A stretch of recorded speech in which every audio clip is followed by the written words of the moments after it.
Now we can get started. What's happening, party people? The second I hit go live, I was like, I'm gonna get some water. It was empty. Just had to go get some water. Valhalla time. Oh, fuck, that's right. $8,000 electricity bill. And that's tomorrow. 24th is tomorrow. Jill wants to get in the holiday mood. Buying a mega Christmas tree will prevent her from getting too distracted.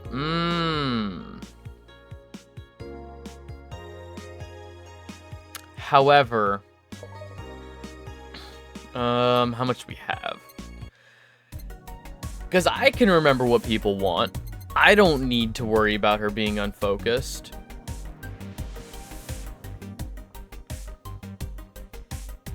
$9,000. I mean, yeah, we can afford it.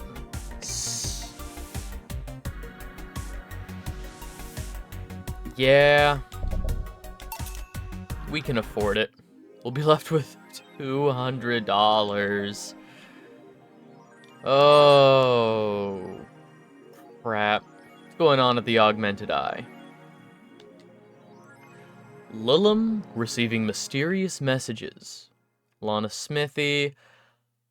Halloween was back in October, but this terrifying tale didn't become popular until now. Reports say that Lillum across the city have been receiving strange transmissions, with messages that are confusing at best and threatening at worst.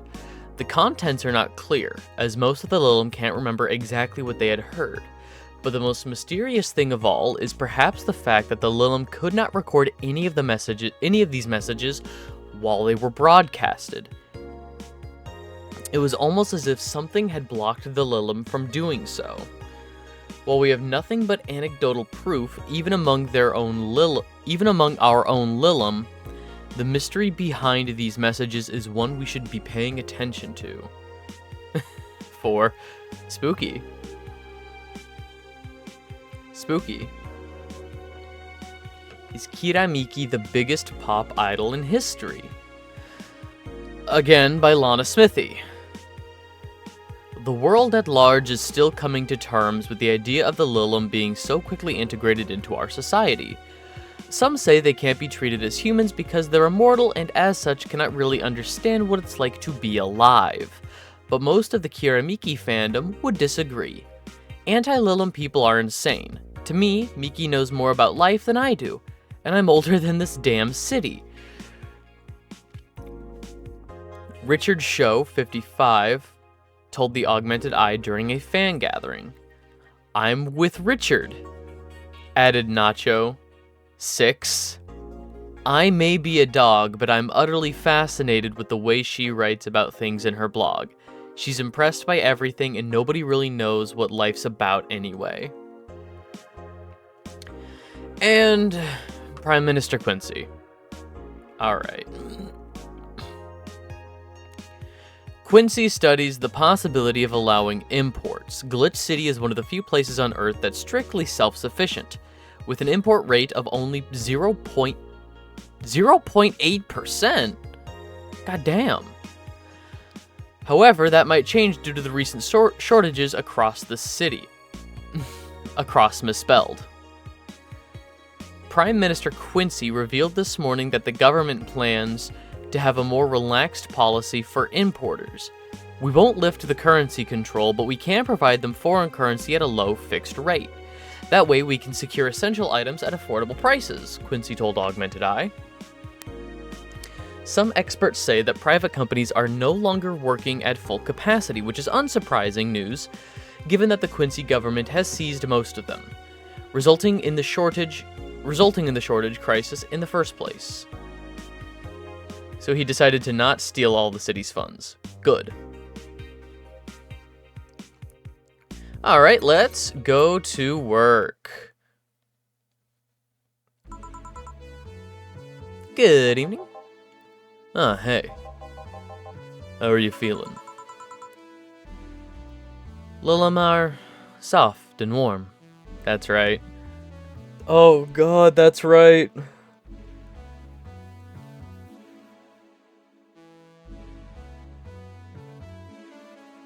I completely blanked on everything that happened last time. I was thinking, what happened? Jill's ex that she was still in love with passed away before any kind of closure could happen. They hadn't talked in years. Oh, man. And our boss, Dana, hired Dorothy, the Lilum, to just hold us all night. That's what happened. That's right. Lilum are soft and warm. Come again? You heard me. So on a scale from steaming pile of shit to just sad, where are you?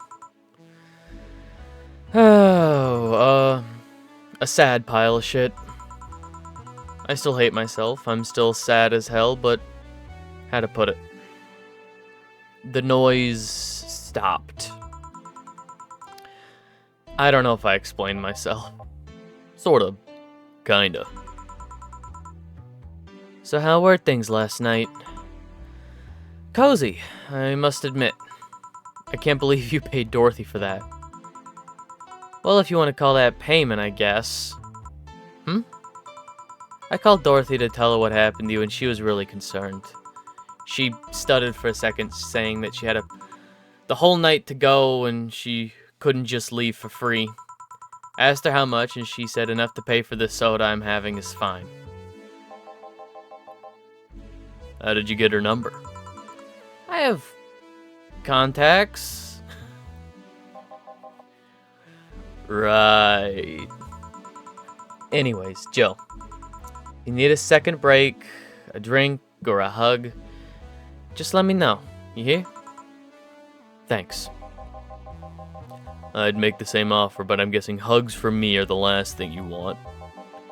If you need a bartender, let me know, though. Nice to know. Anyways, we have work to do.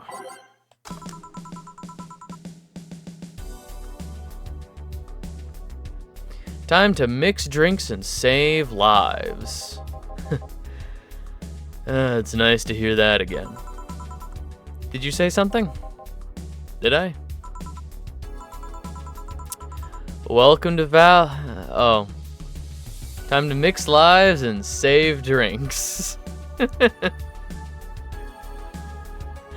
just imagining a bartender that mixes drinks only for themselves and just messes with people's lives. Like, you just imagine working at a bar, you're mixing drinks for yourselves, you see two people hanging out, you're like, you two, you hate each other now. You hate each other. I don't care if you don't know each other's names, you hate each other. You two, kiss. Kiss. You're dating now. Kiss. Mixing lives. The Mad Hatter's Tea Party, but a bar! I was imagining something a little more macabre. Ugh. Oh, it's you guys.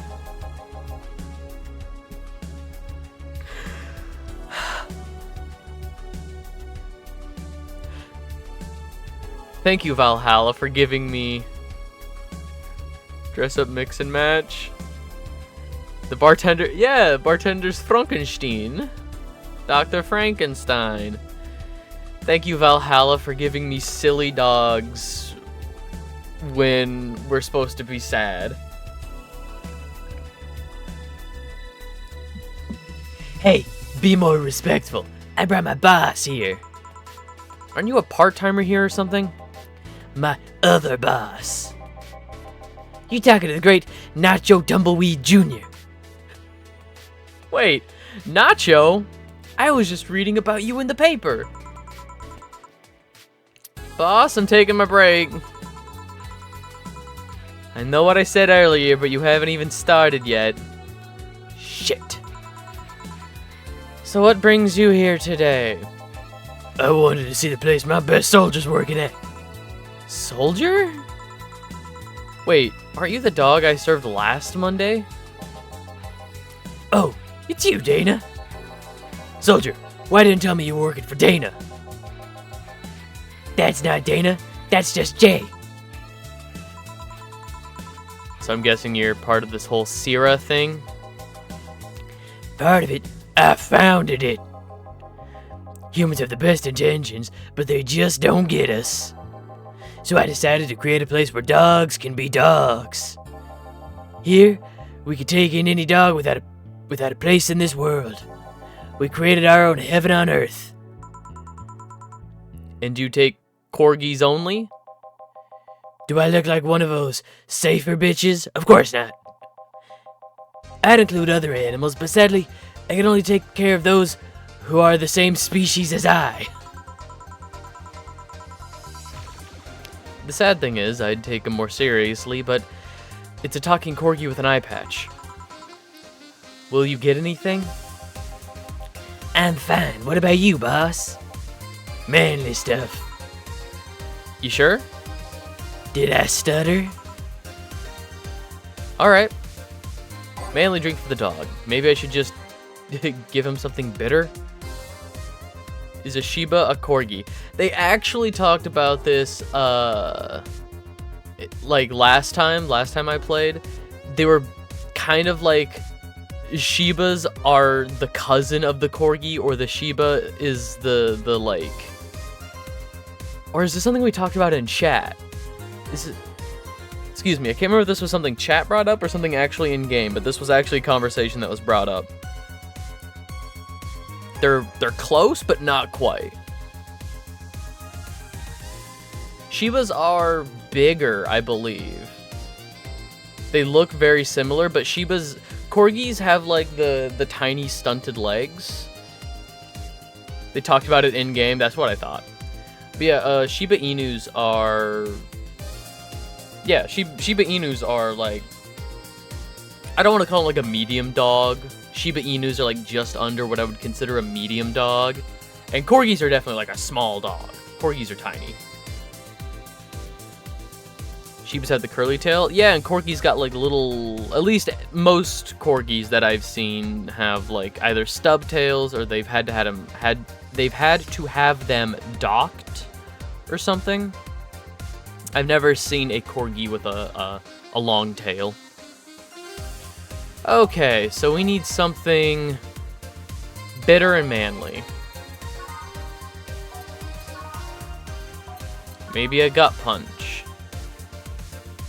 Maybe a pile driver. Maybe a suplex. Let's do the suplex, because that's from here. 1, 2, 3, 4.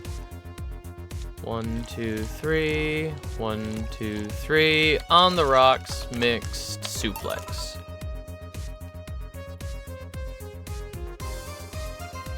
People that dock dogs shouldn't be allowed to have hands. I think same thing with declawing cats. Declawing cats for sure. There are certain medical procedures for animals that just don't make sense. Declawing cats, definitely. That should not happen. Pinning ears, that thing that they do for dogs, like show dogs, to like pin ears. Okay, circumcisions are actually like it's like a cleaner like health thing. That I understand. But I've seen instances like my friend has a cat with a really messed up tail. Like she was a stray. She's got like a really like bent up tail, and the doctor, the vet was basically saying like, you can leave the tail as is, but there's a non-0% chance of health issues arising from like not getting this taken care of. So I don't know. I think circumstantially the tail thing, yeah, sure, moving it because you know it's cruelty at best. Oh, for sure. Like all the shit they do to show dogs, Like, they dock tails, they pin ears. There's all kinds of shit. Declawing cats, though, like, I don't get that at all.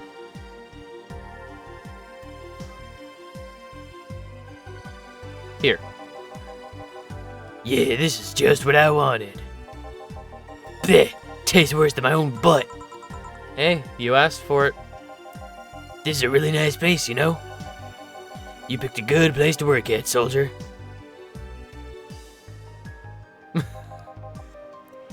Thanks. Does he really get paid? Your efforts to keep Zero afloat will not go to waste.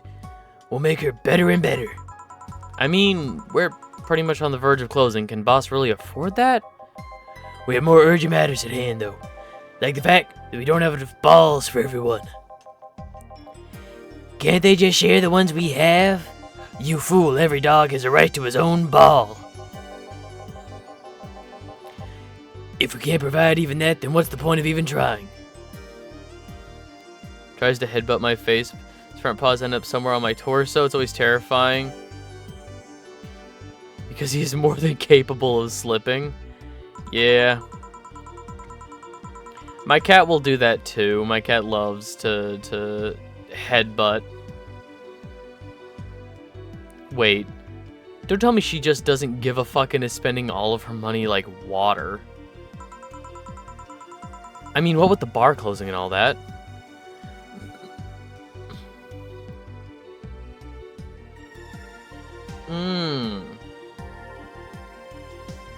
Okay.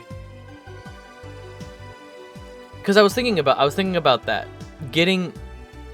I don't think it's right to get a cat declawed if you're worried about them scratching you.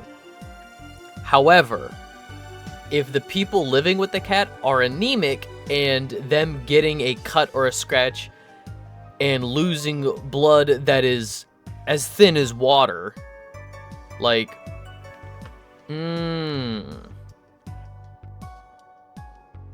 yeah, I don't know how to feel about that either.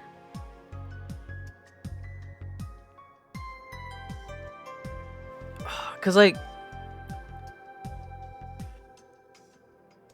my cat scratches the shit out of me all the time. Let's see if it'll show up. There's like a might show up better if I turn that off. Yeah. This line right down here, this long fucking scratch. Oh, and it kind of goes horizontal down here. That's like, it's faded a little bit now, but it's a few months old, and that's probably there to stay if I'm being honest. That's just like a permanent like scar on my arm now.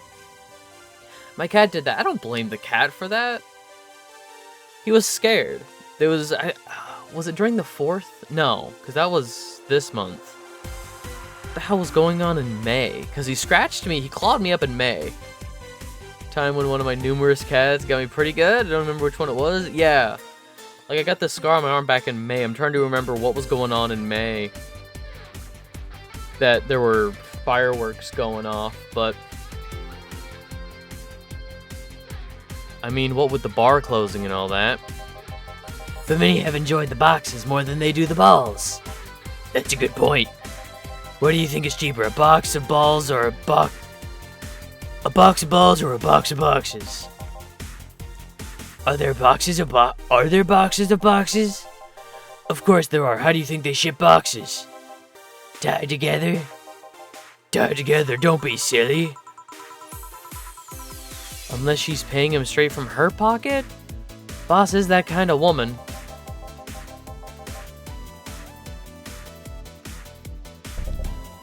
Go back to the title screen? No. Isn't there some way to go to the back office? I want to go talk to boss. I'm gonna turn the TV on. I'm gonna ignore this. Wait. No, I skipped it. Go back. There we go. The world is filled with all sorts of recursive madness, you know. Doctors consult doctors, boxes come in boxes, bottles come in bottles. What? Oh, as expected from you, boss. Wait, that theory only works assuming she's actually paying him with money. For all I know, she might be paying him with steaks. So tomorrow you're gonna check for people selling boxes, you hear? Sir, yes, sir. Except that to Boss, a good steak is more valuable than money. Wait, what if they come with foil? Rosenstrasse had to be taken to the vet because he ate the foil a piece of cheese came in. Curses, you're right, we need a contingency plan. Besides, Boss is not one to scam people. Boss is not one to scam people, let alone a dog. I wonder if we can strike a deal with the vet the safer bastards have. She's always so nice with us. I know, her smile's so cute, too. So it's better that we vet for a vet? Yes, put that on the list. And Nacho. Oh yeah, I forgot she knew the dog. You staying for a while? I was just passing by, I've got some errands to run. Great, Gil can go with you. I can? You will. I'll still get paid for today, right? That depends on Nacho's evaluation. Alright, Greenhorn, let's get going. Oh, I'm paying him anyways, by the way. Just wanted to mess with him. No, that's not the problem here. Why make him do that? Why make him do that? Gil looked like he needed to take a good break, and he's the kind to just not accept such a thing. But with Nacho, he'd have something to do, and he'd be away from the bar for a bit. When you put it that way. Anyway, I'm going back to my office. Your boss sure is nice. Glad I'm working with her too. Yeah. So if you... Are you having anything? Actually, I'm just gonna sit here and be on standby. Await orders. Alright. Shit, I missed the chance to ask him how or if he gets paid with money. Betty. Have we met Betty yet? Man, I sure need to get wasted. Oh, okay. I recognize Deal. Deal? Is that the robot guy? I fail to see how getting wasted will make you feel Beshiba. For fuck's sake, you piece of scrap. We just got out of a building full of dogs. But this one has a Hawaiian shirt and sunglasses. Hey there, robot. And he talks. Welcome to Valhalla. Hey, Jill. Get me a beer, will you? Gotcha. Does Deal want anything? Okay, roll. Sir, yes, sir. So cute. He's fine. Just a beer, then. Friday after work isn't just a beer, though. It's the beer. Can't argue with that. Beer for Betty. I could make it big for the heck of it. Big beer for Betty. Big beer for Betty. And then just mixed. Here, let's make it special. Yeah. Cheers. Hey, Jill. Do you like beer? The amount of beer cans in my apartment is becoming a problem, actually. I had this friend back in high school who made some pretty nice crafts with them. I'm still in contact with him if you're interested. No thanks, the last thing I need right now is more crap taking space. So how are things up at Dogtown? Well, that Laura girl is stirring things up for better or for worse. For worse. She's, like a rabbit. An overtly politically correct rabbit. Rabbit? Never had a pet rabbit? They're a nervous mess that gets startled over the littlest of things. And this girl is on the constant lookout, scared of saying something that might irk someone. It doesn't have to be the person she's speaking with, even. It's no problem in the company, but the other day, we went out together and holy shit. Poor girl couldn't speak properly. She pauses every sentence to make sure she doesn't say something offensive.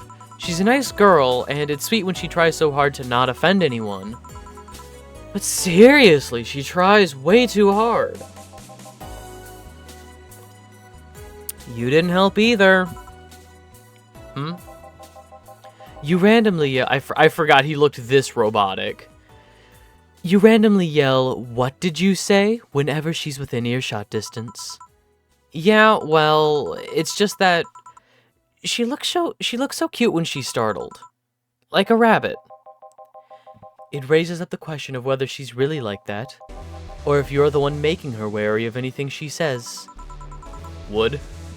Which one? Well, why don't we test that? How? You go out with her. Why? To test if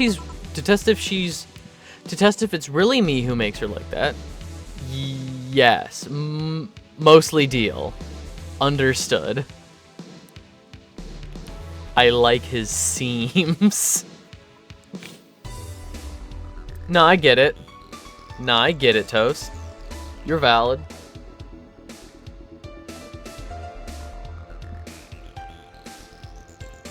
To test if it's really me that makes her like that.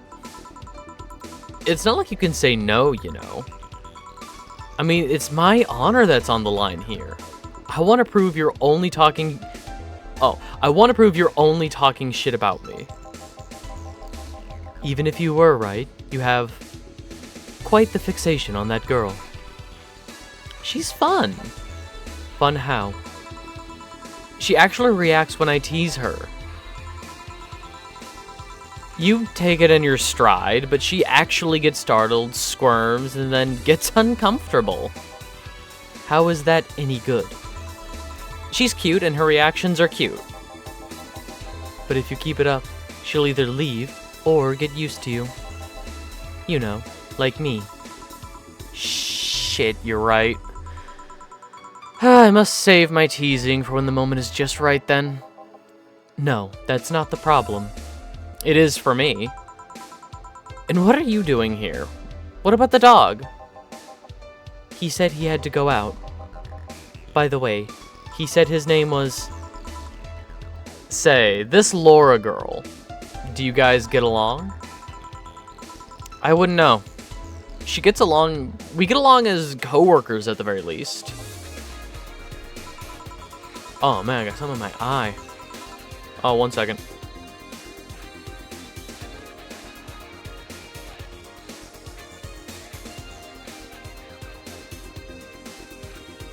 There we go. Oh.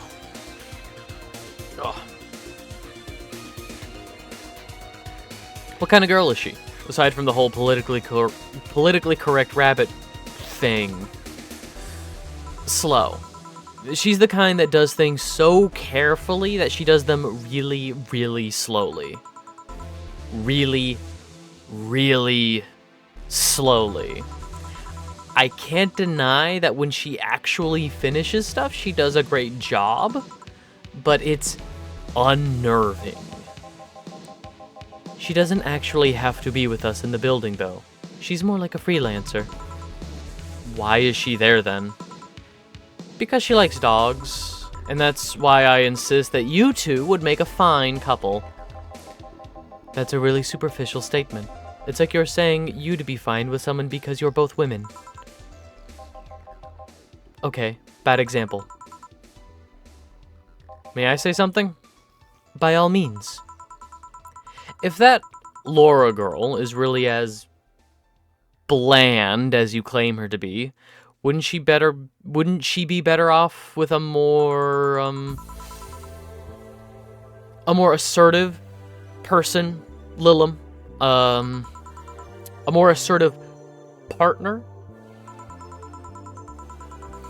Yo, piece of scrap. She's totally calling you a pussy. She's right, though. Sharing interest and being compatible are totally different things. But then, you'd be underestimating the power of love. It's the power of love. Whether you want to admit it or not, love changes people for better or for worse. Who knows, maybe you'll become more assertive after spending time with her. Or she'll drive me nuts. I guess that's a possibility too. Still, why are you so insistent on me and her getting together? Because she's like a cute little rabbit. So someone might try to... Oh, so someone might try to eat her out there. Phrasing. Trying to piece together what the sentence was trying to say. It'd be a lot easier to keep her in my sight. So in short, your motherly instincts arose because of Laura. Why not see if she likes you? And you already tried to hit on her, didn't you? You make me sound like some skirt chaser. She's not into girls. How did you find out? I asked her directly. Of course you did. She seemed, giddy afterwards, though. I heard her muttering something about meeting her first lesbian.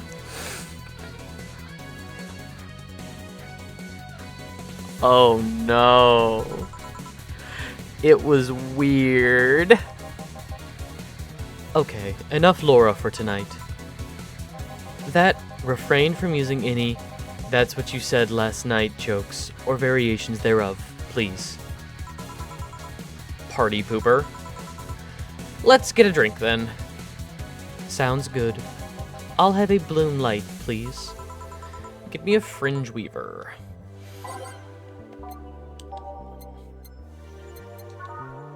B is for bloom light. 1, 2, 3, 4. 1, 2, 1, 2, 3. On the rocks, mixed. Oh, aged as well. My bad. 1, 2, 3, 4. 1, 1, 2, 1, 2, 3.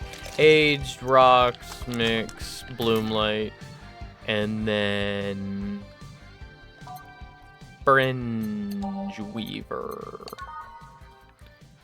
1, 1, 2, 3, 4, 5, 6, 7, 8, 9. So much alcohol. Aged, mixed. Here you go. I wonder why it's called a bloom light.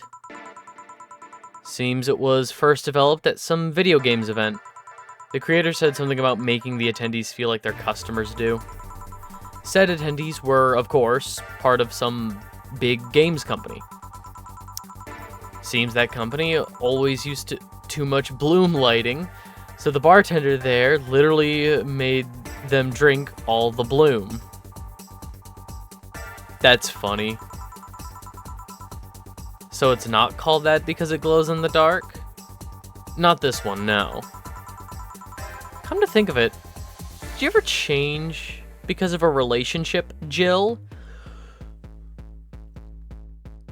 I am begging people. It's okay, Jill. Jill, it's okay. In more ways than one, I guess. Would you say for better or for worse? I guess for the better. I'm too thick-headed to develop any new bad habits. Although, thanks to my first boyfriend, I did pick up a very annoying habit of correcting people's grammar on the fly. Pretty annoying when I think back to it. So you were one of those kinds of people.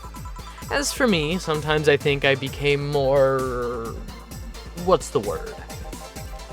Cynical, jaded, bitter, tired of the crap this world and everyone in it throws on a daily basis. hey, I am just quoting you. Yeah, I think I became all of that because of this one girlfriend I had in college. She got me into the whole activism thing in the first place. How was that bad? We'd all go and protest. We'd start all kinds of movements to see things changed. I really got into the whole thing. But whenever I wanted to get more serious, I'd find myself coming up against a wall. That wall is an analogy for the fact that not everyone is willing to go that far. I found out pretty fast that most of them were in the whole thing because of some shitty fad. And not because they actually believed in whatever movement they were championing. So I moved from group to group only to find people who are in it because of a fad. And when they were not in it because of a passing fad, they were of the dangerous extremist kind. My tolerance for people's shit was greatly diminished after all of that. So it wasn't so much the person you had a relationship with, but rather other people. You seriously never thought about it that way? You need to stop putting the blame for what you do on past relationships. Whatever. Where's the other guy, by the way? He had to escort one of the dogs outside. Figures. Oh yeah. The one that was here asked if you were the nice vet lady that works at the Safer Toy Company. I suppose he's interested in talking to you or something. Why didn't he do it then? I do not know. You've been doing a few jobs on the side, haven't you? The pay from the dogs isn't enough to keep up with the mounting debts. I don't know how you do it. It's hard to believe dogs pay you at all. But this is coming from someone working at a place that pays a dog for doing fuck all. Or at least I think we're paying him. I'm not completely certain we do. Will you get anything else? Well, we're fine, but we have to get up early tomorrow. And by we, I really mean her. She got invited to a picnic, and I won't stand to hear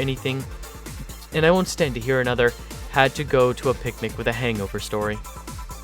Fine. Let's go then. See ya, Jill. Bye. Please come again. Man, you're such a party pooper.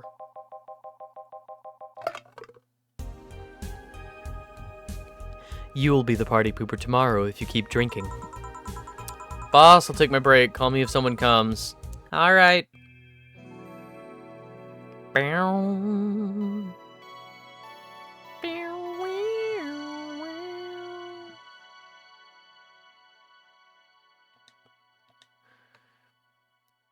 Save it.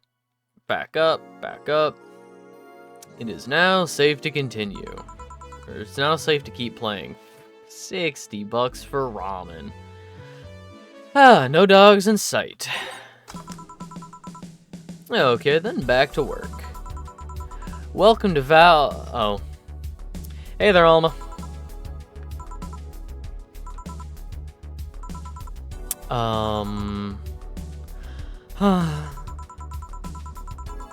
She seems down. Maybe there's something I can give her to cheer her up.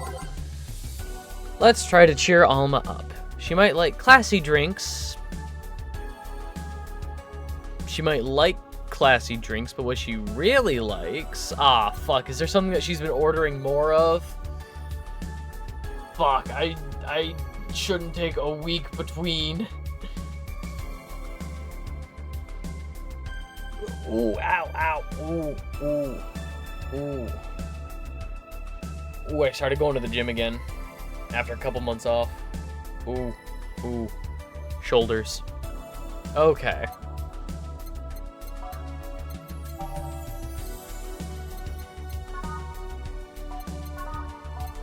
Fuck.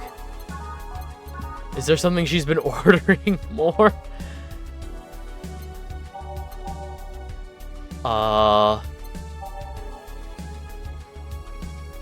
Drink choices are gonna start being important. Don't tell me that! Don't tell me that! Like, for story purposes. Oh, I figured.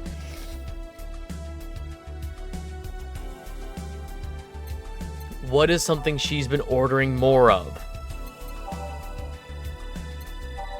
Hang on. I gotta rack my fucking brain.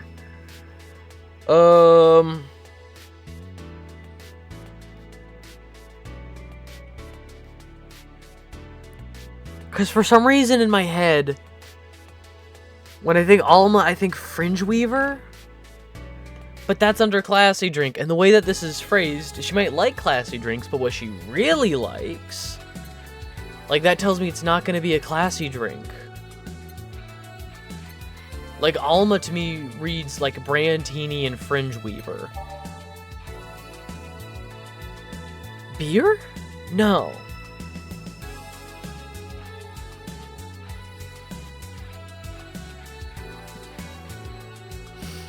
Oh, taking a week between play sessions is really fucking rough.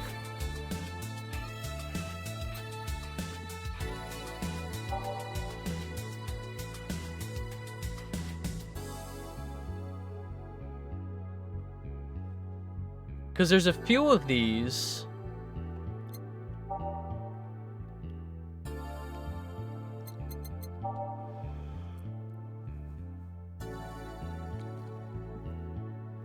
Do I just go with the expensive one and hope for the best?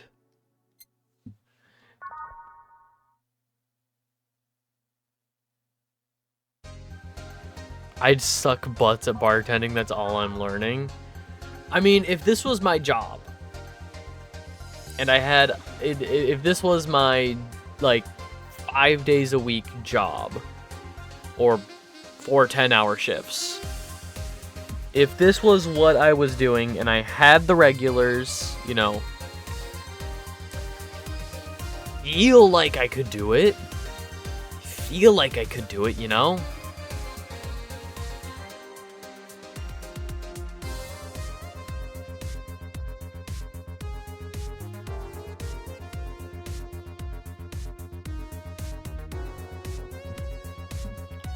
Sour promo strong, sweet promo happy.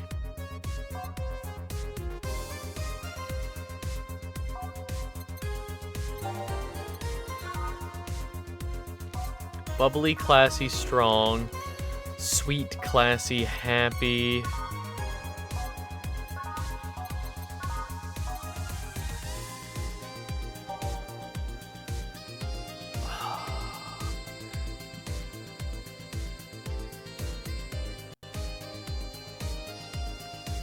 Because Alma's not...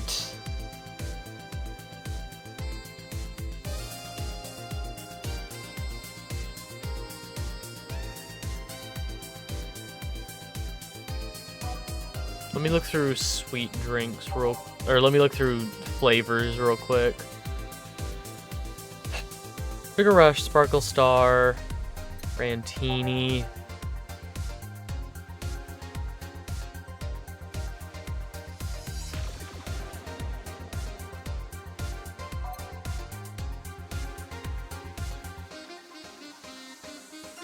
Oh.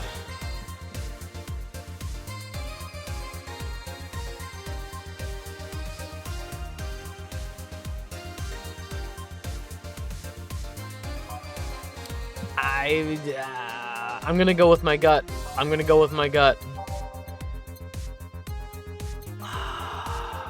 Okay, I'm gonna flip a coin because Brandtini and Fringe Weaver are the ones that come to mind.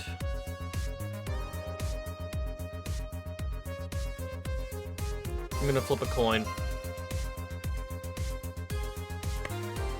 Okay, so heads Brandtini, tails Fringe Weaver. Brandtini. Oh no, I'm second guessing myself. Fuck. Because I like Alma. Alma's one of my favorite characters. She's incredibly normal. Commit, you bastard. Fuck. I want...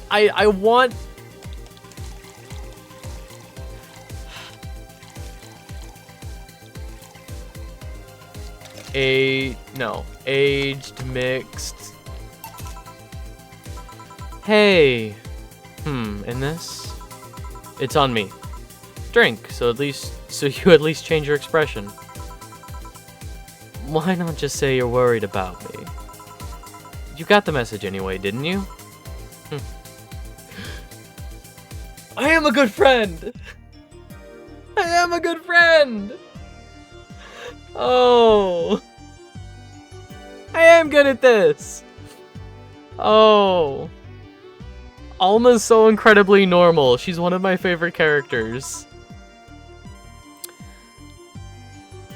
I admire your willingness to not look it up.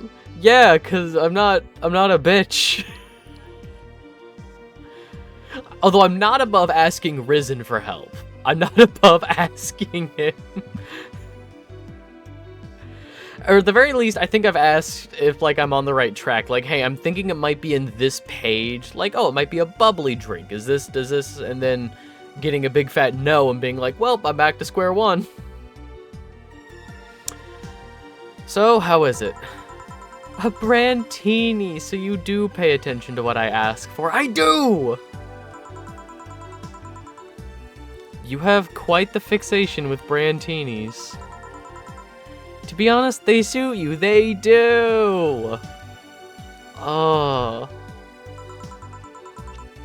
Hey, wanna hear a silly story? Always. When I turned 21, my dad and I went to a bar to celebrate. Just him and I. He told me to dress well enough that he looked like my sugar daddy.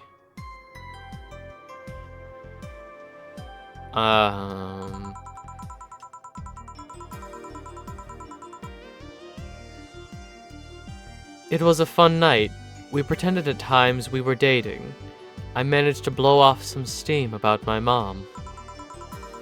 But the highlight was him ordering a brandtini for me. I've had plenty of drinks and gotten wasted many times since I was 15. But that drink was different. It wasn't about getting drunk. The drink itself was the pleasure.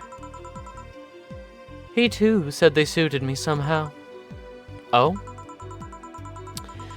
Ever since that day, he's called me Brandtini Girl from time to time.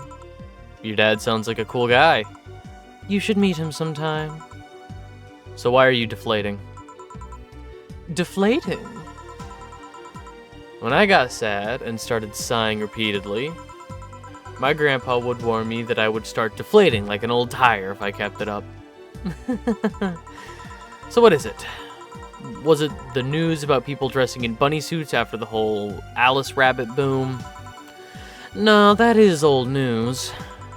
I mean, it is a problem, but such a thing would only annoy me. Say, Jill, how's your mood right now? I want to ruin it by blowing off all of my stored steam. Silly Alma, I've been feeling like utter shit the last couple of days. You can't make me feel worse. So go ahead. Unwind all your worries on me. Don't say I didn't warn you. Okay, so remember my sister Diana? The one that separated from her husband and forgot her kids while fucking her way around or something? Perfect summary. I'll use it next time. I didn't tell you the whole story then. More specifically, that she threw her husband out after months of abuse. Oh. However, that woman is incapable of getting a job and maintaining herself. And I mean that. She never even thinks about selling some stuff or trying to earn her bread. She just expects a guy to do all that for her. I have no idea why she turned out like that. Both my mom and dad were hard workers. They even started a small shop to have something to do after retirement. Huh. So, what does this fully capable woman do a couple of weeks later? Why, bring her abusive husband back, of course. What? Yeah, and the guy spent a couple of days with her, before leaving her again. He had a nice couple of hot, steamy nights and then left. Well... Huh.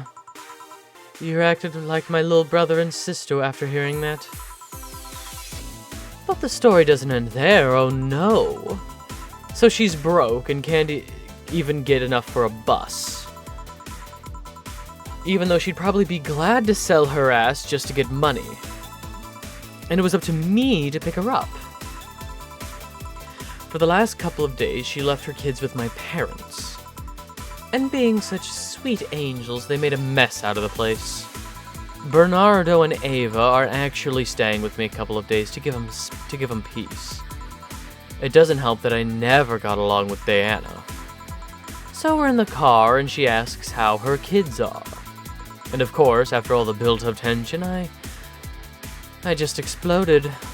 First, I started ranting about how her kids are growing up, seeing some messed up stuff. I started scolding her about not taking responsibility, about not taking proper care of her children. I tell her she's in no place to have all these escapades. And after all that, she just says, "What the hell do you know? You don't have any kids."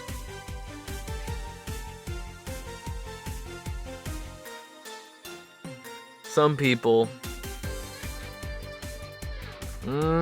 Some people. I know people like that. Fuck, dude. Yeah, you slutty skank. I don't have kids, but I'm not broke just because I refuse to take a job. I don't have kids, but I'm not leaving them in the first barely familiar house I find. I don't have kids, but I'm not letting the guy that hit me on a regular basis back into my bed. I don't have kids, but I pretty much raised Ava and Bernardo, and they turned out pretty damn well. I don't have any kids, but I'm not a cheap whore! Damn.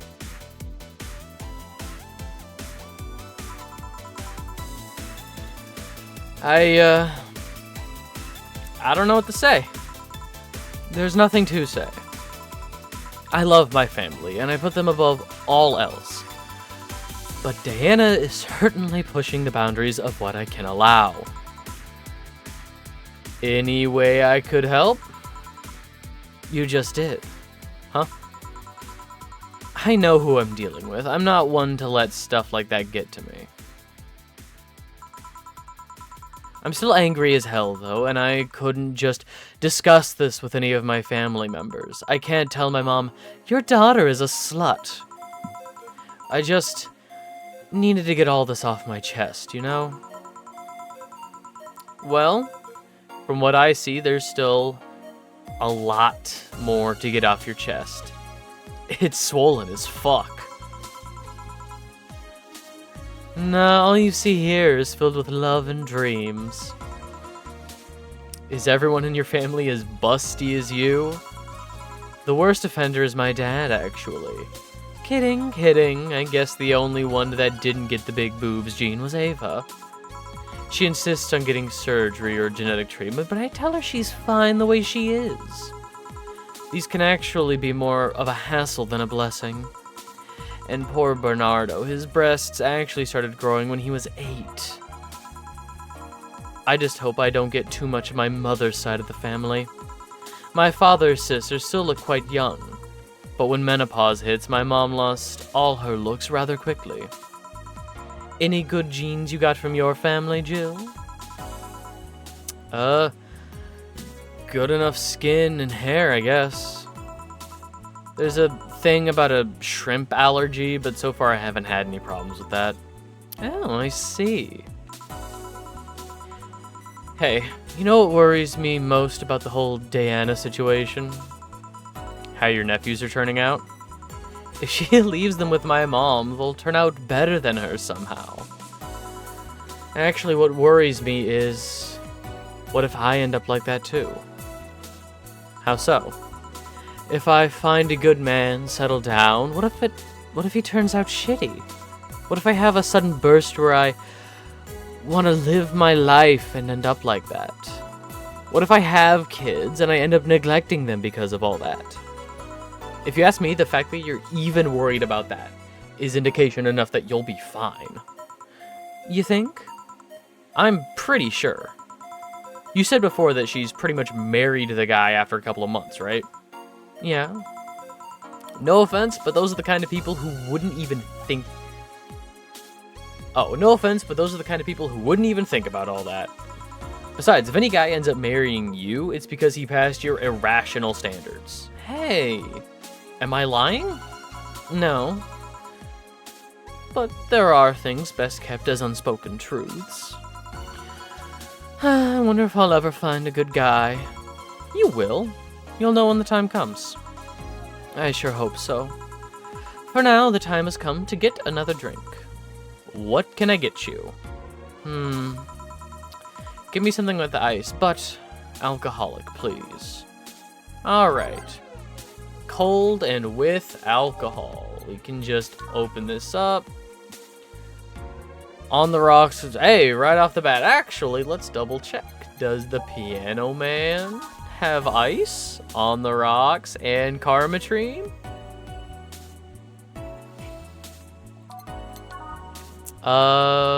Age, so not on the rocks. So let's do this. Ah. There we go.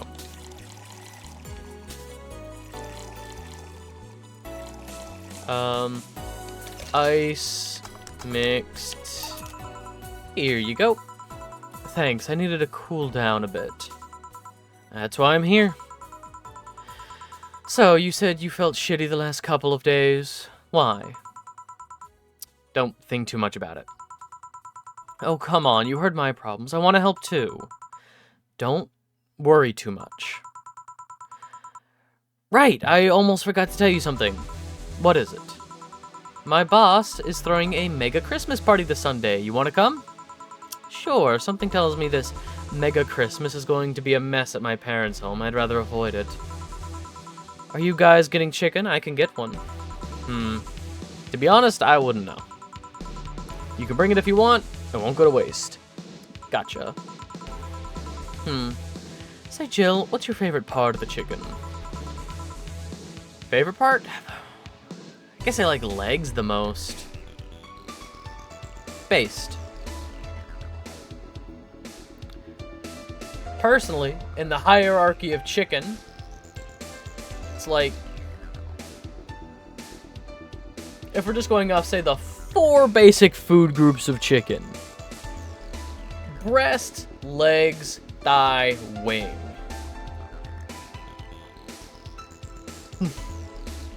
If Alma says breast, I'm gonna lose my mind. But the breast is okay. Depending on the chicken.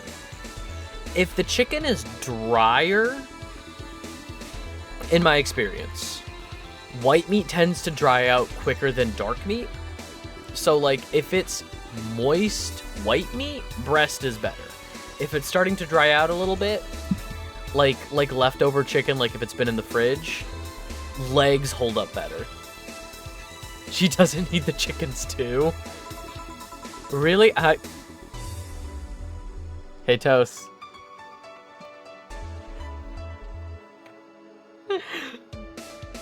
I like breasts better. Breast is a bit too simple, don't you think? Legs have better texture. Maybe, but simple is usually better. Breast is easier to enjoy than legs, and a lot less messy.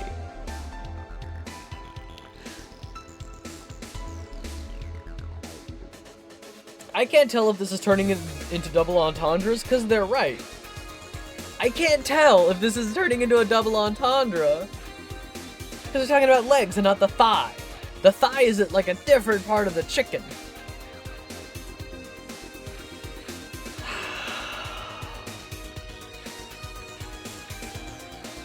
But yeah, I'm just gonna say it, the wing is the worst part of the chicken. It's so much effort for not a lot of meat. The wing is not worth it. And chicken breast, excuse me, you can carve out like chunks of like chicken and turkey breast for sandwiches. That's like the best sandwich meat is like moist chicken breast. You silly girls. Boss, you there talking? Oh, I dropped the controller and also Dana, no. Dana, no. The wings suck. The wings suck. Like, all of those delicious sauces that you can get. How could you be so wrong? It's so much effort for not enough meat. Like, all the delicious sauces that you can get at wing places, put those on drumsticks, please. You can marinate other parts of the chicken in those delicious sauces.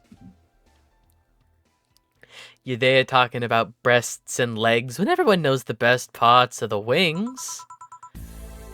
Boss, what's that? Spicy chicken wings.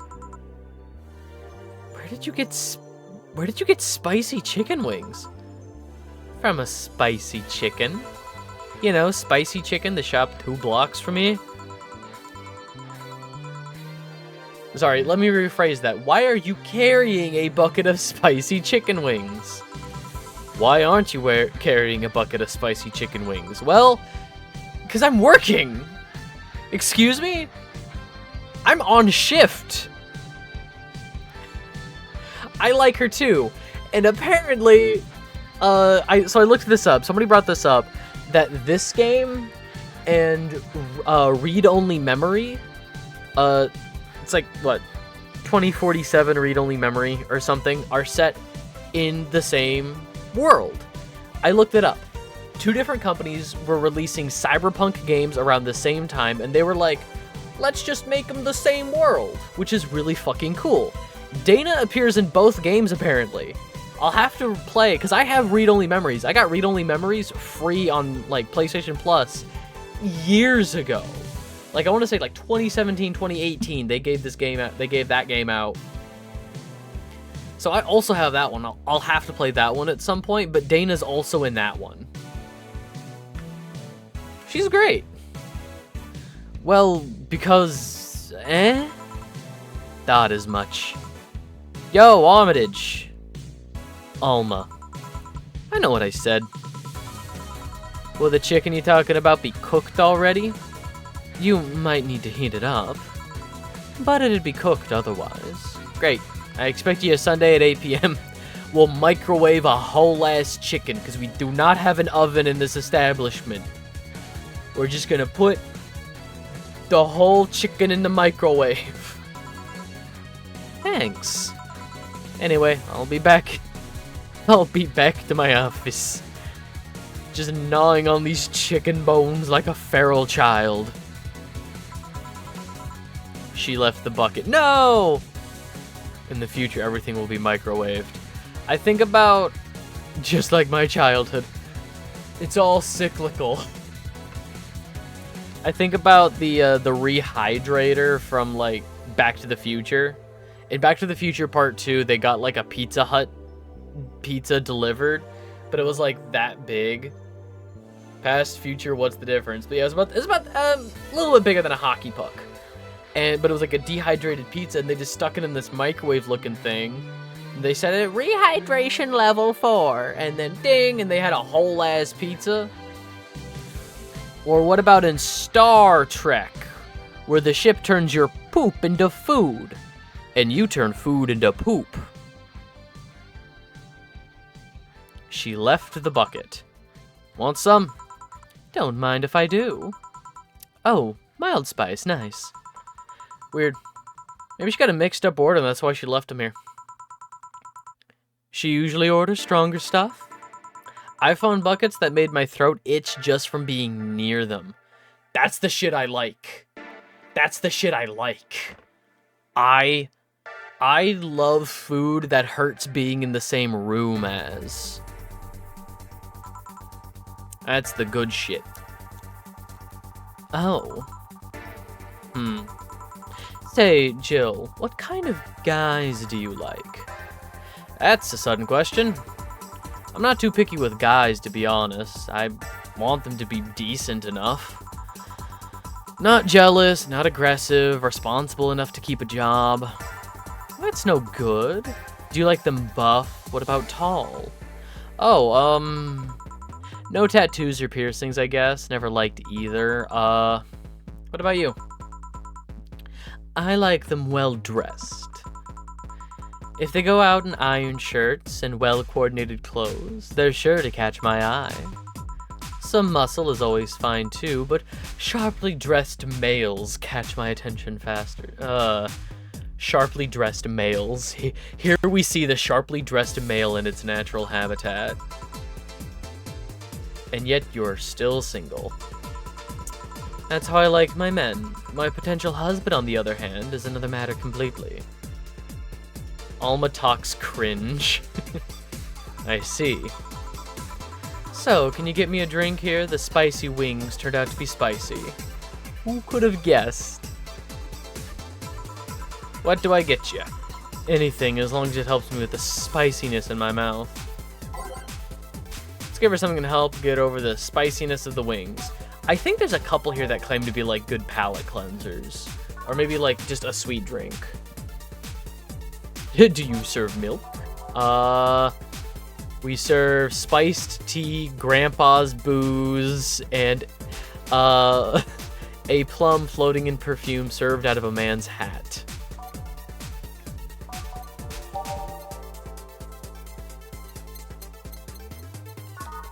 Okay, we're nothing but mammals after all. No, fucking god.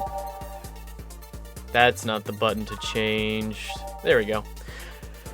Traditionally brewed beer has become a luxury. Say the name of this drink 3 times. Certainly is, or it's so unnecessarily brown. One of these will make your teeth turn blue. Hopefully you brush them well. 8 out of 10 smug assholes, like champagne served with a bit of cola left. It'll knock the drunkenness out of you or knock you out cold. A couple of these make your tongue feel velvety. It's like drinking ethylic alcohol with a spoonful of sugar. PG rated shows. This one's kinda unbearable. Punch made of innards. One of these is enough to leave your face red like the actual planet. No thermometers were harmed in the making of this drink. No relation to the Hadron Collider. Doesn't burn as hard on the tongue, but you better not have a sore throat when drinking it, so that's the wrong drink. They used to actually sparkle, but too many complaints about skin problems. Sweet, light, fruity, as girly as it gets. Tastes like old chocolate milk. Alma's too real. I'm pretty sure she's some level of self-insert. I wouldn't be surprised. Get over the spiciness of the wings. Small twist to the pile driver. Some say it tastes like caramel.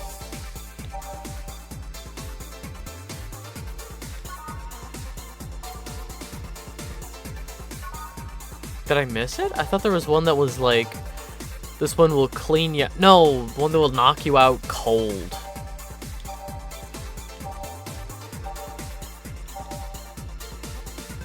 Will knock the drunkenness out of you. So sobering is not really what I'm looking for. Oh, I'm just gonna guess any of the sweet ones. I'm just gonna guess any of the sweet ones.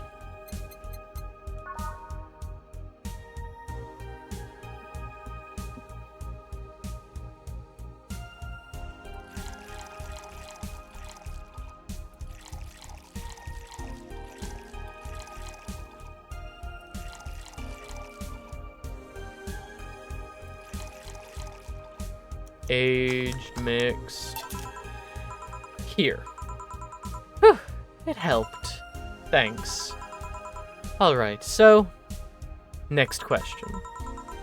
What kind of girl do you like? You first. Sorry, I don't swing that way. Sure, I have no qualms about saying a girl is cool or cute, but nope, I prefer men in my bed. Now you. Shit, just calm down. I guess I like girls with light-colored hair. Light-colored hair? Yeah, you know, like... red... Bad tits. You know, like redheads and such. What about white, like your boss? You were just setting me up for that comment, weren't you? Sorry, it's just that when she got here with that bucket of wings, your eyes pretty much started sparkling. Your whole behavior transformed. You became giddy and cheerful all of a sudden. Hey, I can't blame you. She's pretty nice. I just felt like teasing you. So, light-colored hair. What about blondes? Do you like me? Yes, Alma. Yes, Alma, you're very pretty and very capable. Honestly, like full disclosure, like being Pan, I would say Alma's pretty much kind of my type. She's smart, her job sounds cool. She's like a data security consultant, and she people hire her to hack into their system to find like faults in security and stuff. Like, she's got a pretty fucking cool job, but also she's like so cool and normal. She's so cool and normal. And like Deal is also like pretty cool and normal. I really like Deal a lot. Oh, Thor. Yeah, she does what Thor used to do. Yeah. Talking about pirate software.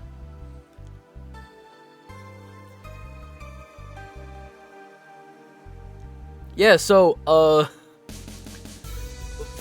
fun fact.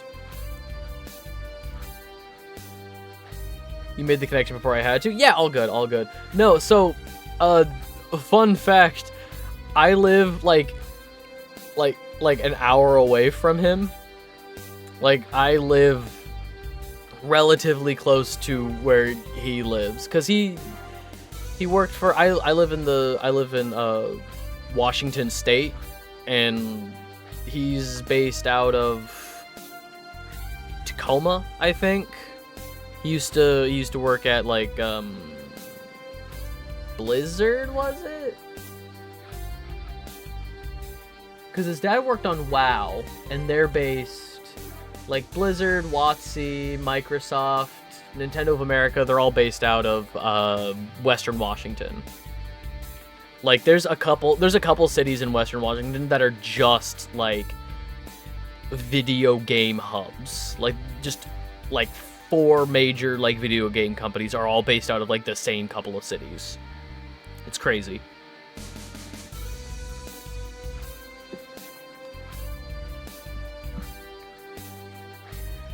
Yeah, I guess. Let's say I'm into girls too, and I start hitting on you. Yeah, this is cute. She's like teasing. It's so funny. Like, this game is weird for me because like there are moments where I do identify with Jill, because this is like a POV, right? Like, so there are moments where I do identify with Jill, but at the same time, there are points in this game where I feel like I'm standing right beside Jill and trying to console her with the shit going on, or trying to help. I don't know. I know it's supposed to be like a POV, but like, if I saw this happening, I'd be like, oh yeah, Alma's cool. Poor Jill. Alma's cool. I don't even know what Jill looks like because it's a fucking POV. The only time we see Jill is like, I think there's a picture of her as like the background of her phone or like her lock screen or something, and I've never paid attention to what that is. It's like her and Dana. Would you go along with it? Nice body, pretty face, good apartment. I wouldn't ever let you go. Okay, then, enough tangents. Why don't you tell me why you were feeling shitty these last days? Oh, that. I told you not to think too much about it. And I told you I want to know. Come on, Jill, you've heard my problems so many times. Now I want to help you. Come on, come here. I told you to sit here, come on. What? Speak of the devil, there I am! Oh, she's cute! I like this design. I like this design a lot, actually. I like her hair up. That's a good design. That's a good design. What are you? Alright then. Now I'm the bartender and you're the client. Hardly. The bartending station only works with me. I see. Okay, then I move this here.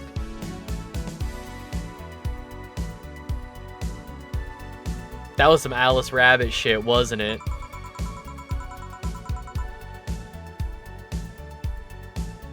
Wait. Is Alma Alice Rabbit? Didn't I already say that that was a possibility like a couple weeks ago? I feel like I offhandedly said that. It's like, wouldn't that be a thing? Because she was like really nonchalant, like, oh, Alice Rabbit's just a fad, forget about it, don't worry about it. Interesting. That the little bunny popped up when she hacked into our system. You thought she was normal coming to a criminal bar? This is not a criminal bar. We are an upstanding establishment that just happens to cater criminals.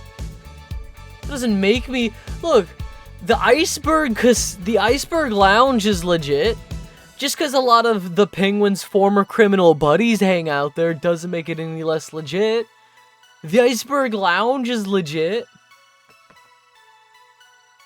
Nah, Alma's still cool. Now it works for you, for me, and that dog in the Hawaiian shirt. Why with him too? He's a dog in a fucking Hawaiian shirt. Right, and how did you even manage to... Oh yeah, hacker. Right. Now we've changed rules. Now we've changed roles. I can read. You've been feeling shitty. Mind telling me why? It's a long story. I don't even know where to start. Honestly, I feel this. You ever have, like, when you go through something shitty, when like an awful thing happens and you have to explain it over and over again because you just are around people that ask, or like there's different circles, and so it's like something bad happens, you gotta tell family and explain the whole thing to them. One friend circle, you gotta explain to them, like maybe in-person friend circle, online friend circle. Like I was going to college, you know, when I was in college. You know, it's like explaining to that friend group, explaining it to my like lifelong friend group, explaining it to online friends. Like you have to tell the story or explain the shitty thing that's been going on over and over again. It is the most draining thing. The emotion numbs, and it just becomes so nothing. It's the wildest feeling ever. Because it's not even borderline, like, I wouldn't, let me rephrase that. I wouldn't say it numbs, because there's still definitely a feeling there, but it's borderline. It's very close to being nothing. But you keep having to open that wound. It's fucking rough. Start from the beginning. Okay then. It's something that goes back to my college years. Well, that's taking it way back. Back in compulsory education, I never made too much of an effort, but I managed to get high grades. Even in PE, I managed to do well enough to always get perfect grades. And then, of course, when I got to college, it started getting hard. I had this perfectionist streak that wouldn't let me fail anything. I had that right up until the final year of high school, because I didn't know what I wanted to do throughout high school, so I was on that perfectionist shit. And then once I realized that I'm, like, basically, long story short, I got accepted to the university of my dreams, but not with a scholarship. I got accepted, but I couldn't afford it. And I wasn't about to take out lots of student loans. So at that moment, I was like, it doesn't matter. Like, I was doing well enough to get accepted into, like, my dream school. That didn't happen. And honestly, like, I'm glad it didn't happen. Like, the college I went to, 100%, like, I would not change schools. You know, I love the school I went to. At least the friends I've made, the people I met, you know? The experiences of college. The school itself, But yeah, so, like, I'm so glad I, like, pulled the ripcord on that perfectionist shit before making it to college. Before starting college. Like senior year of high school is when I was like, okay, it actually doesn't matter. Fuck it. Because it's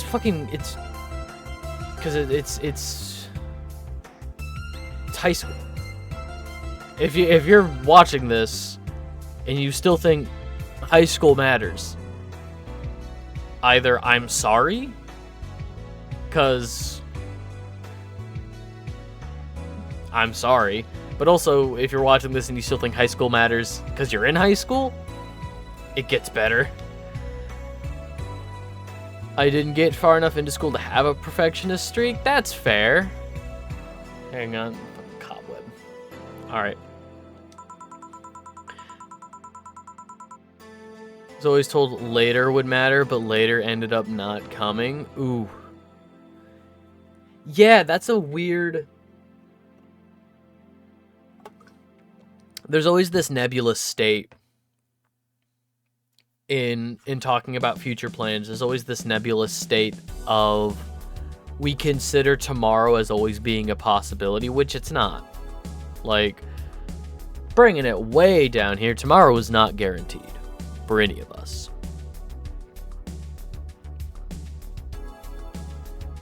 So we always say later, and then once we run out of track and all of those laters are behind us and there's no more later and we missed it, like, I wouldn't even chalk it up to regret. It's a learning experience. It's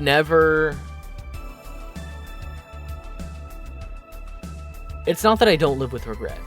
You know, there are minute things I wish I had done different in life, but I wouldn't call any overarching points of my life regret. But there's still plenty of things to learn from, you know?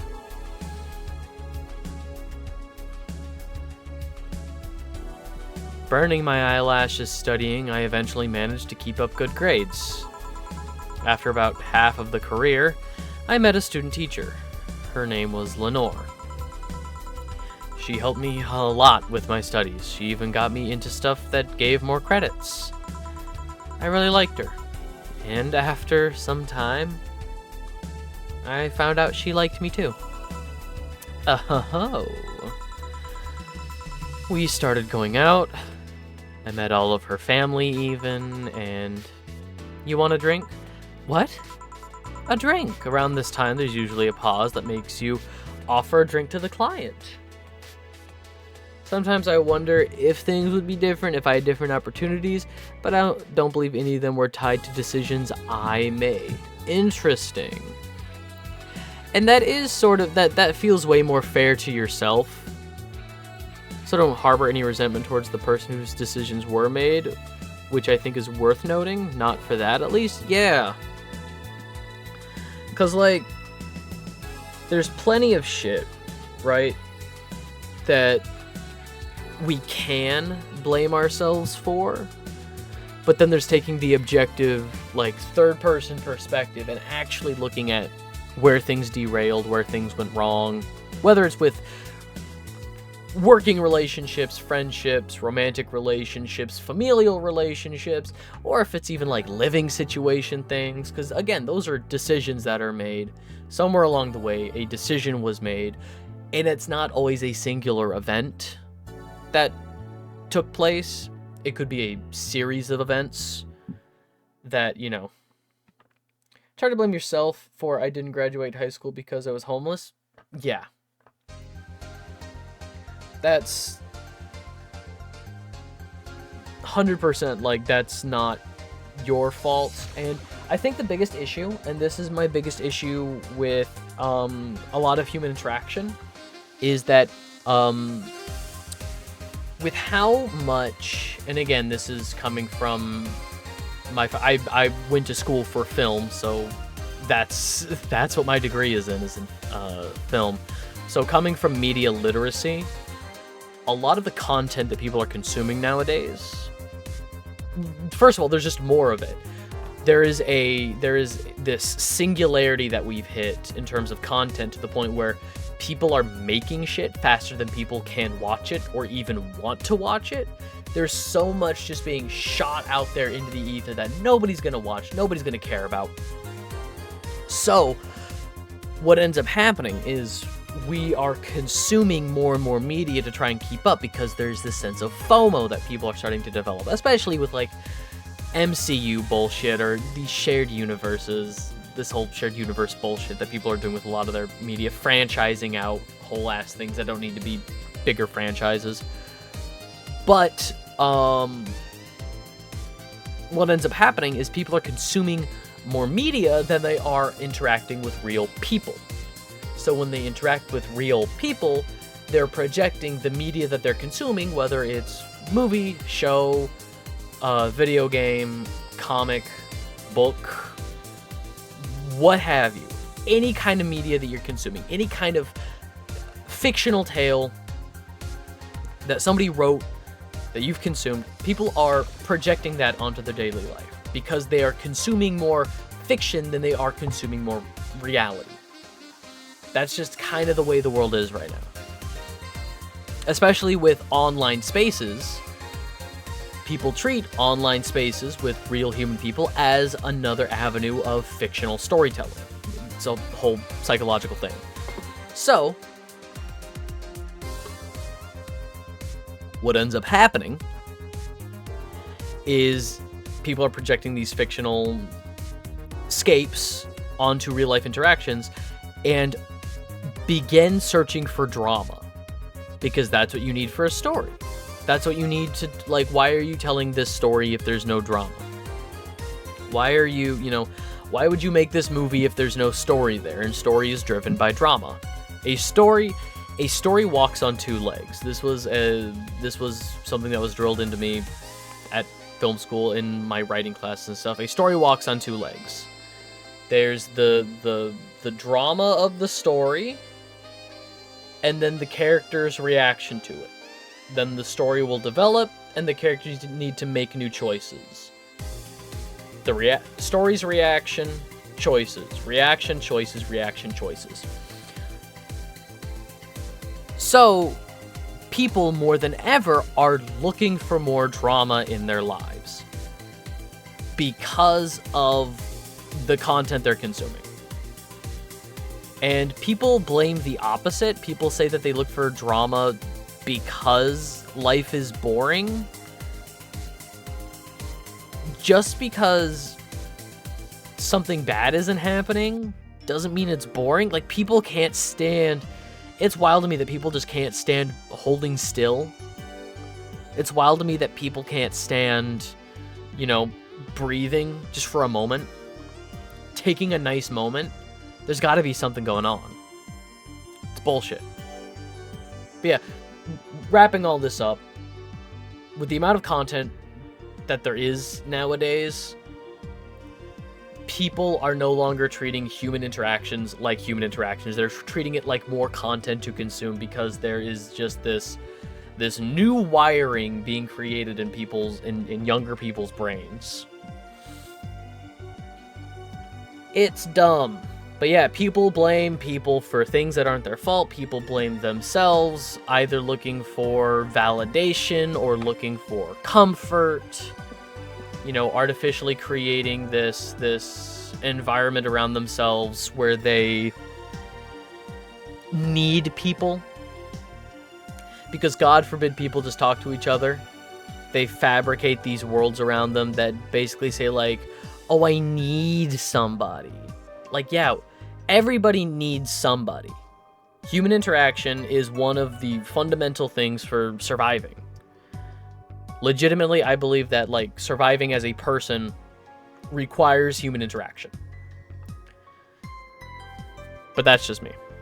And God forbid people just talk to each other. You have to fabricate some reason to talk to somebody. Come up with some bullshit small talk thing to text somebody just to talk to them. Because God forbid two people hang out in a Discord call and just vibe. God forbid two people can hang out on a couch and just do their own thing.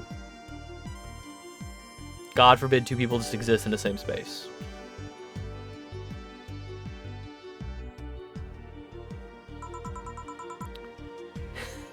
There was no such pause. Please, I want to test this whole bartending That's Dana's voice. I want to test this whole bartending interface.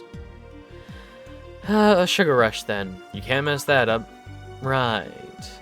Jill asked for a sugar rush. Now, how did this thing work again?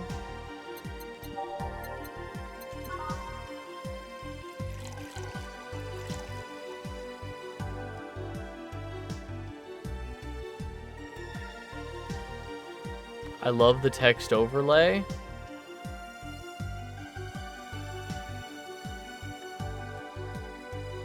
No, I didn't see it. Oh, hang on.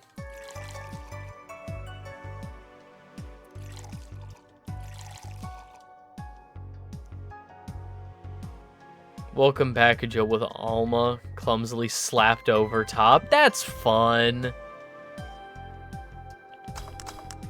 That's fun. Here you go. Thanks. How is it?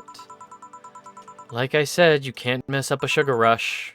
I have this gut feeling that with your body, you'd make a better bartender than me. You're selling yourself short. You're cute, you know. People don't go to bars for cuteness, though. Yeah. You've obviously never been to a cat bar, then. Besides, my boobs can be a hassle when trying to move around this kind of stuff. So keep telling the story. Well, as the career went on, it got harder and harder. The last year and a half of it became nothing but study session after study session, investigations, my thesis. When the graduation ceremony came, I had to make a speech, and suddenly, while reading said speech, I almost had a panic attack. Fear of public speaking. I realized I lost about a year and a half of my life. I tried to remember if I did anything fun at all, but all I could remember was studying and investigating new topics. I didn't even enjoy doing all that, so I was just standing there, and the satisfaction of graduating was minimal. I realized I had only gone through the motions day after day, from high school to graduating. I felt like whole years of my life had slipped through my fingers. I never stopped to think if I enjoyed what I was doing. In fact, I never stopped. But at that point, I stopped and realized I needed a breather or something. Did I even like this career? It was all terrifying as hell. I needed all of my strength to not start running like a panicked mess. So, a couple of months later, I get an offer to start working at this big research facility. Lenore was ecstatic. She was so proud of me back then. But I was just scared. That would be my job. I'd spend my life expanding on what I did during that year and a half. What if I had a sudden realization that, like the one I had at graduation, but when I turned 40? I didn't know what to do. I sure as hell wasn't taking that offer. I told Lenore, and she freaked out. She confessed that she was jealous because she never got such a chance. Things devolved pretty quickly. She said one too many things. I said one too many things. In the end, I just stormed out of her house, and I broke a vase in the process. After that, I never spoke to her again. Damn. I'm sorry. I suddenly feel bad for pushing you to tell me all that. Why are you feeling shitty about that after all this time, though? Unless you've been feeling shitty for years. I have, but it's not just because of that. The other day, Lenore's sister, Gabrielle, came to the bar. Apparently, Lenore died last week. Localized nanomachine rejection. A heart attack. Apparently she had it for a long time but never told anyone. And coincidentally, it got worse after I left. And I just can't stop thinking about it. Wondering if me being there would have made a difference. And if it's true that she had that for a long time, why she didn't tell me she was sick when we got together? I don't know. I just feel like all kinds of failure. Chill. And to make it worse, I also lashed out at Gabby. Yes, she was blaming me for her sister's death and all that, but she's just a kid, for fuck's sake. She lost her sister, who pretty much raised her on her own. And to top it all off, I suddenly can't remember what stopped me from apologizing. Pride, fear, a stupid effort to leave the most awesome person I loved as a thing of the past? Who cares? I lost my chance to apologize to her forever. Truly. Forever. I'm such a piece of shit. A selfish piece of shit. I honestly don't know what to say. I didn't expect the story to be this.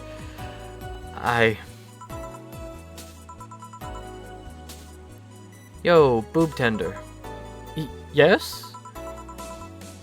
Can you get me a big beer here? Coming right up. Big beer, big beer, big beer. Boob tender. Alma. Oh, I see it. That's nice.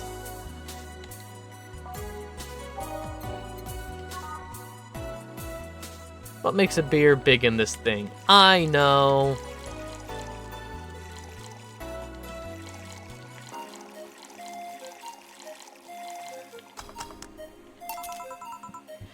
Big beer for Jill.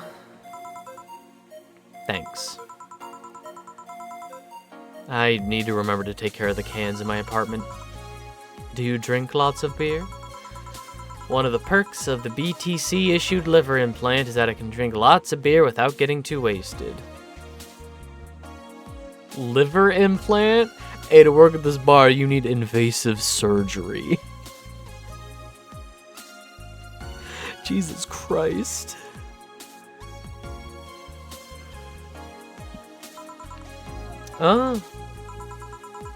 Hey, Jill.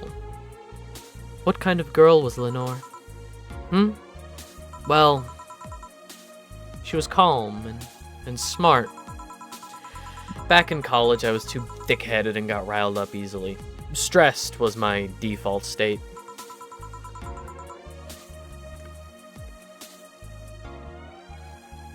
So, just like you're behaving right now. Shut up, I was worse. Can't picture that. Don't, it's embarrassing. Anyway, she was always there, finding a way to cool me down. She was also able to hold conversations with about pretty much any topic. One time I saw her going from talking about video games to talking about sports. All of that variety while still being a hardcore scientist. She would always push me into social interactions. If she saw me by myself, she would drag me with her. Watching people is fine, but talking to them is better, she would say. Lenore would always present me to her many acquaintances as the girl I don't mind cuddling with for hours. Man, I'm gonna miss her. After a point, I didn't even think about getting back into a relationship with her, but she was such an awesome person. I just wanted to apologize. And now, you know, in a cruel twist of irony, she's the one that made me pick up bartending. Oh? Back when I was thinking about what the hell to do with my life, I remember a night we spent in a club. She started talking about how the drinks were synthesized, the chemistry involved, the reactions and all that. Everything sounded so fascinating. I remember saying that her talk made me want to start mixing drinks. She said if everything else fails, why not take up bartending? Interesting. Are you okay? For some value of okay, yeah. It's just, I wanted to thank you, Alma. Thank me? I guess I just needed someone to tell all of this to, and you were the one. You volunteered yourself, you insisted on listening to me. You stood there listening to the whole thing from beginning to end. I know I might not be the most expressive person, but I'm not one to spout love and fluffiness, but I really like you. Maybe I'm just a bartender and you're just a client, but I really appreciate your friendship, or at the very least, your patronage. I really enjoy working for you. Jill, are you dying? Shut up, I'm trying to have a heart-to-heart here. Sorry, it's just... It's weird for you to get so... sappy. Well, I just realized that the saddest thing is how I'll never be able to make amends. And it hurts like fucking hell, you know? I never, and I mean never, want to feel that way ever again. I don't want someone to suddenly exit my life and have my last memory of them involve something nasty. I don't want the lingering grief of having burned a bridge on a whim. I want to avoid that at any cost. And if it means breaking character every once in a while, so be it. I'll let everyone know how I really feel about them. And if I ever fight with them, I'll swallow all my pride, muster all the courage I can, and be the one to apologize. I hate feeling like this. I hate it. That's a nice resolution. Maybe I'll be a copycat and do the same. Alright. Enough sappiness. Get back here. I'm on duty, you know. Fine. It's almost closing time anyways. It was fun while it lasted, though. Hey. Yeah? I mean it, you know? Thanks for everything today. Silly Jill. You listen to my problems and I listen to yours. That's what friends are for, right? Right. I'll be leaving now. Oh, before I forget. Did you ever talk about all this with your parents? They know the basics, but I haven't told them about Lenore's death yet. Why don't you do that sometime? I don't know. I don't want to bother them with my problems. Don't be silly. They're your parents. They live to share your problems. You should try having a talk like this with them. You should try having a talk like this with them sometime. They'll appreciate it. Anyway, I'm out. See you on Sunday. Take care. That Alma girl sure is nice. Yeah, boss. Did you hear all that? Not all of it, but a good chunk at the very least. Your expression changed a lot already. It did? You look happier. That's always good. Anyway, let's call it a day. I expect even a brighter Jill tomorrow. Right. Oh, yeah, boss. About those chicken wings. Fucking idiots at the spicy chicken. Sorry, Dana, we don't have enough spices for your order until tomorrow, they said. Is that how they treat their regulars? Call the manager. Fucking... Boss?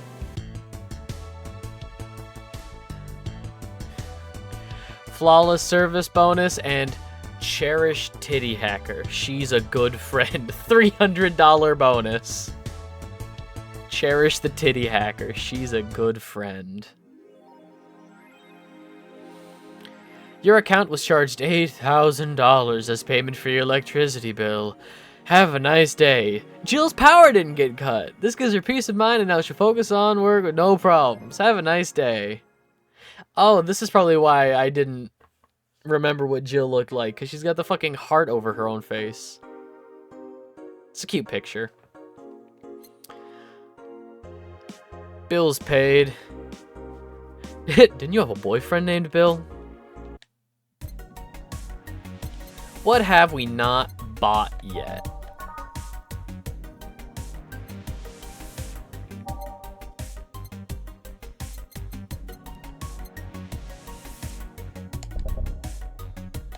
Buy this Y2K figurine. Gotta play Y2K. I remember when that came out. People fucking loved it. Bitches were all over Y2K. And I'll buy the cracked Daruma. Why not?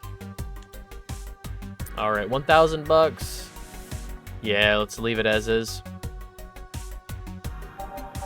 Replica toy Turing. $2,350.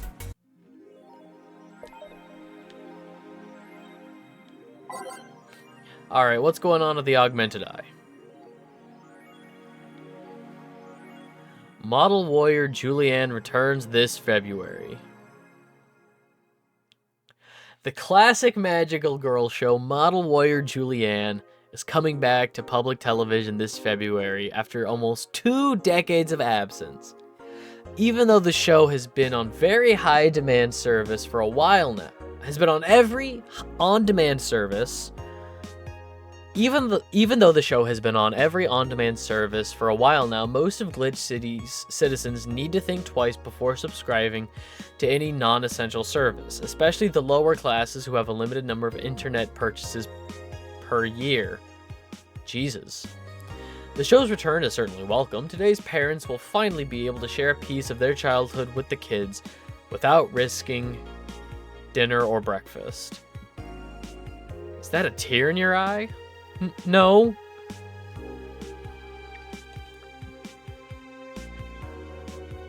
Oh, nanomachine rejection has taken 80 lives this year. The Health Observatory just released their annual report on nanomachine rejection cases. The total number of reported cases has risen to 80, an increase from the 65 cases reported last year. Nanomachine pollution was particularly strong this year due to the recent protests, wrote the observatory. Protest caused the police force to release new varieties of nanomachines. Their function is still unclear, but according to our sources, they're intended for crowd control purposes. It's unlikely we'll find a cure in the near future, but we can only hope cases like these will become rare in the following years. I wonder if she's among those 80. Lilum receiving mysterious messages. Update. It looks like we were able to record and transcribe one of the messages sent from one of the comprised signals. Joe Wren, the anchor from our popular TV newscast, served as our very own test subject for the investigation. Can transcribed white noise. Who are you? Are you really alive? Laughing sound. You're special to me. You're everything to me. It's time to become one. White noise intensifies. End transmission. Still developing story. Spooky. Or a made-up story. And what's going on Reddit? Is anyone into wrestling here? I became a huge fan of GSF very recently. It's a really solid product, IMO. Much better than the E. I like the match quality, but I wish they gave importance to the mid-card. Are they still forcing 66 American Kid into the main event? Yep. He's going to face Yusuke at the Dome show. Ugh. Why don't they push the Great DK instead? He's much more talented than 66, because American Kid actually moves merch unlike your indie darling. I want to marry Yusuke, who's hyped for the Women's Championship. That one should be the main event, not the turd we're getting instead. 66 is pretty good, just watch some of his work in Japan. Everyone tells me 66 was better in Japan, but all I see is locks and arm bars. Nothing that impressive. Wrestling is fake. This thread is closed. Oh, wrestling fans. Let's save it real quick.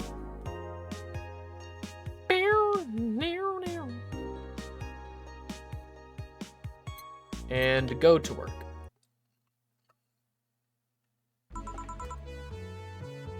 Good evening. Hey, Jill.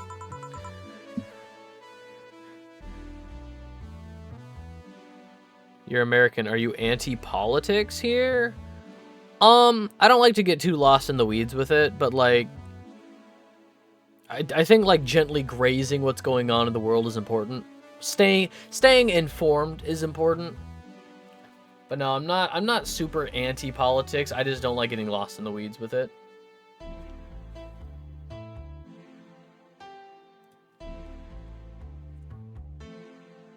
That's okay, Automata, I get it. I knew wrestling was redneck bullshit, but recent events have disappointed me greatly. That's all I wanted to say. Oh my god. First of all, I don't think it's political to talk about what's going on in the WWE because they're protecting predators. Like, we've known that Vince McMahon is a piece of shit for a long time. Even some of the weird shit he would write for their promo stuff. So, I was into wrestling when I was a kid, when my cousin was into it. I would see some wrestling stuff with my cousin, but I personally was never like big into it.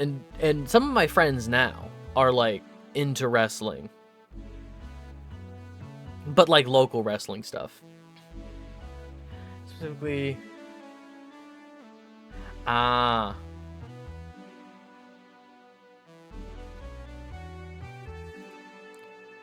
Cretan is a it auto-modded it because, Cretan.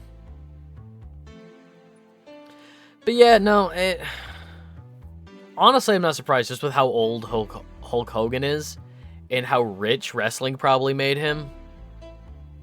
Like, I'm not surprised because it's all tax bracket stuff, you know. It's never certain political parties like to push the agenda of us v them in terms of religion, race, sexuality, ethnicity, background, geographical, like, location, like where you live, city versus country, you know, it's all class warfare. That's all it's ever been, is masking class warfare in different ways. Because the rich people want to stay rich, so they wrap themselves up together and artificially they fabricate different ways to keep people divided. It's all class warfare. And Hulk Hogan is in a certain tax bracket I'm not surprised. But yeah, no, so at the WWE, basically, here's some bullshit that's been going on with the WWE, and this is old news, I know, but just for Toast who doesn't know. Basically, sex crimes were happening at WWE contractually. It was in a wrestler's contract that they wanted to have sex with this other pro wrestler.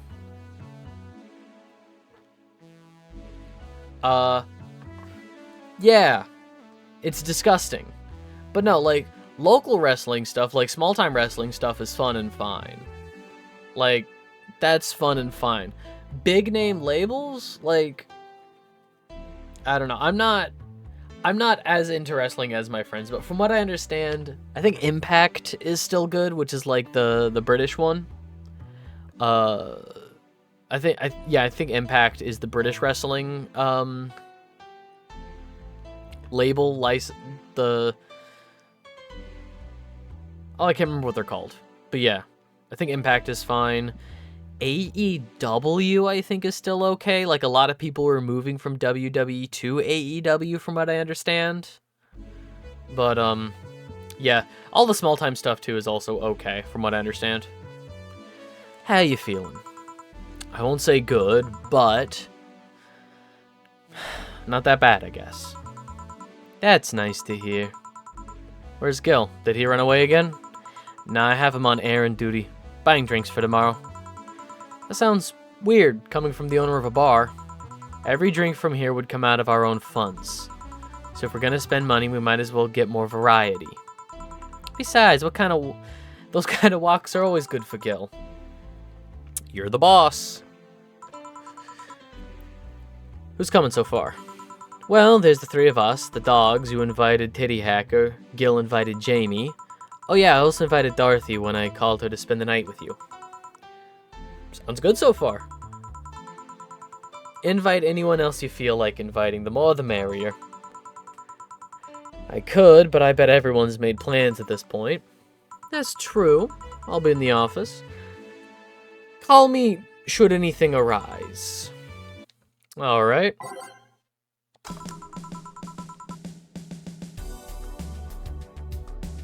Time to mix drinks and change lives.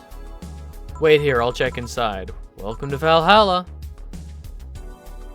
Oh, a BTC bar. Excuse me, do you know where the Athena Convention Center is? Why does that place make people get lost so easily? They should have just called it the Minotaur Center. Hold on, let me scribble down the directions on paper. I got it, Jill, don't worry. Thanks. Go to the right when you see a building filled with hobos. This should be it. Thanks a lot. Anything else I can help you with? Yeah, what the hell, I'll have a drink. What about you? A Brantini, please. Right. The Lilum freaks me out. No, the Lilum's cute. She's fine. Leave her alone. And what was that? Aged, mixed. Here you are. Thanks. That's an interesting outfit in this cold season, miss. Well, I'm actually cosplaying. So, call me Vela for the time being. And your Lilum friend is... Essentia.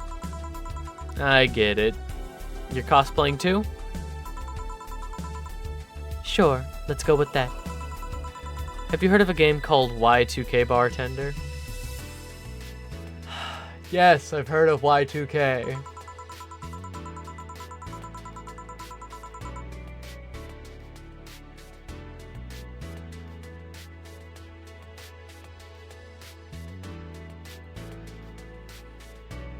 That cult classic game that has seen like 3 remastered versions by 6 different companies this year? That one. We're in a cosplay group dedicated to it and we got lost on the way. I heard you talking to someone outside? Oh, yeah, a friend is cosplaying as Alex. I told him to wait outside. Shouldn't he enter? He'll be fine. Something amiss? There's a girl behind you. Short hair, black sailor uniform, missing an arm. Wearing jeans under a skirt. Now, don't spook the bartender. Spook? Ahem. See, I think this is funny and fine. I've never played Y2K, so I'm getting nothing from this. That probably would have been a really good gag if I knew anything about Y2K. But I've never played Y2K, so I'm getting nothing from this interaction. I'll get a fluffy dream and be on the way. And you? I'm fine.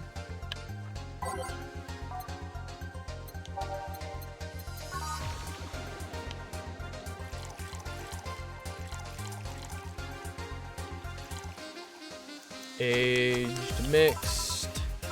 Here. Yep, this is the thing.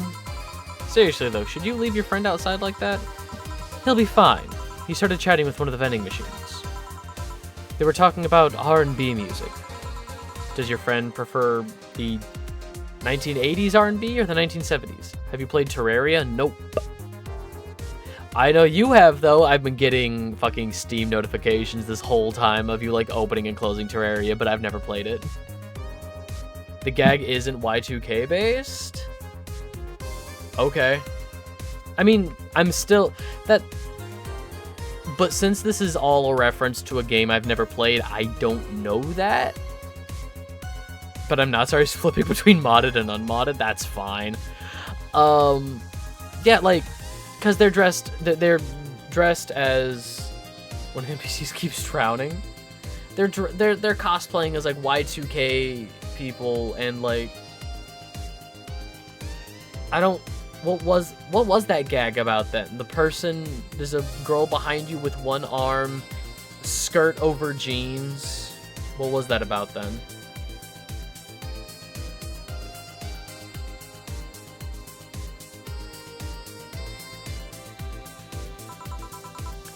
1980s, I think. Oh, shit. Boss! DD! R&B! Huh. I thought that character had showed up already? I don't know. It's also like a week between my play sessions for this game, so maybe there's an NPC I'm forgetting. Because there are some characters that, like, I will forget about. Like, I forgot about Deal and that woman that was with Deal. She had a name that sounded like it should be for an older woman. What was her name? I can't remember. But, like, I forgot about them, and then they showed up, and I was like, oh yeah, these two. I'm coming. You see, DD is a 1970s purist. He's tased people for even liking 1980s R&B before. He got tased! Maybe she'll show up soon after that statement. The days in this game blur, I just remember conversations. That's fair. Oh god. He'll be fine. Vending machines have very weak tasers. He'll be confused for a couple of minutes, but that will be that. You should go check on him, though. Right, thanks again for the directions. Please come again. At least it wasn't Franco-Belgian comic opinions this time. Black sailor uniform? Hope I'm just overthinking it. More importantly, jeans under a skirt? Welcome to Valhalla. Oh, hey, Dorothy. Oh, it's in the computer. No, it was in the computer. I saw you. It was in the computer. Oh, hi, honey. Are you okay? I just kind of wandered in here. I guess I'm a bit distracted. Can Lilum just wander? Can I get you anything? Oh, a sugar rush. Yeah, that. Right. Hasn't she told me about a drink that cheers her up? Waiting!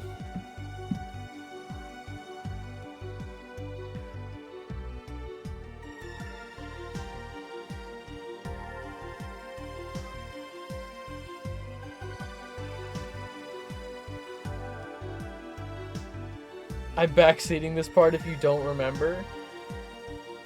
Oh, a drink that makes Dorothy happy. Give me a second to think about it, look through some of the drinks, and if it doesn't come to me, then yes, you can tell me the answer. Let me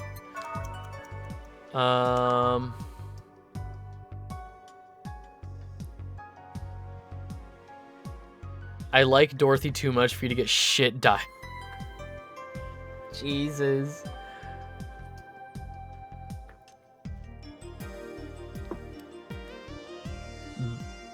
Okay, I don't think it was Bad Touch, and I don't think it was beer.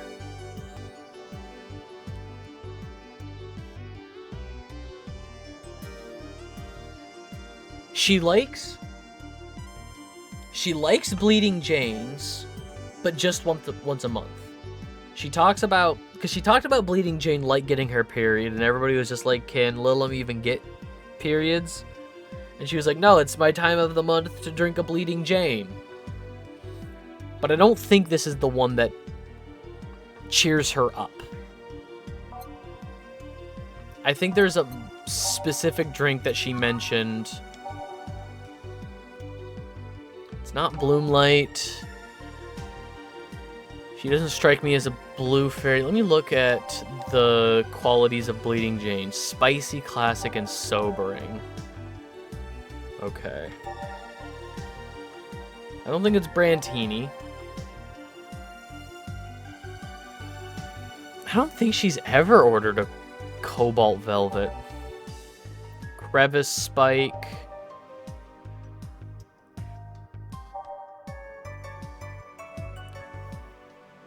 Fluffy Dream. Not Frothy Water. Not a Grizzly Temple. Not a Gut Punch. Not a Mars Blast. Not a Mercury Blast. I don't think it's any of the blasts. It's not Piano People, no.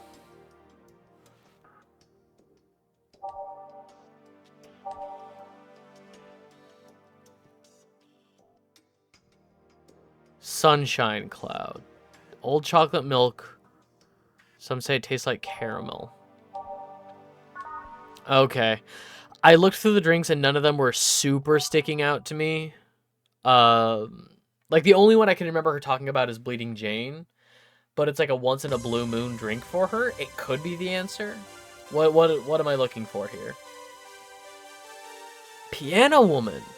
Weird. Okay. I do not remember her ever ordering a Piano Woman.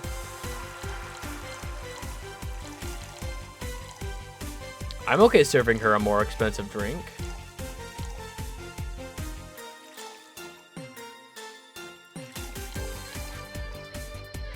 Five, 5, 2, 3, 3, aged mix.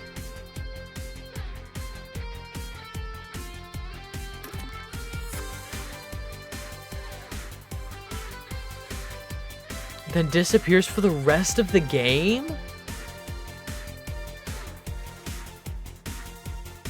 Oh no.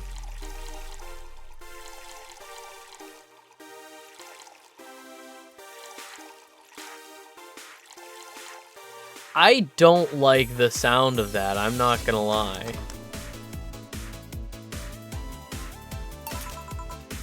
Here you go. This is...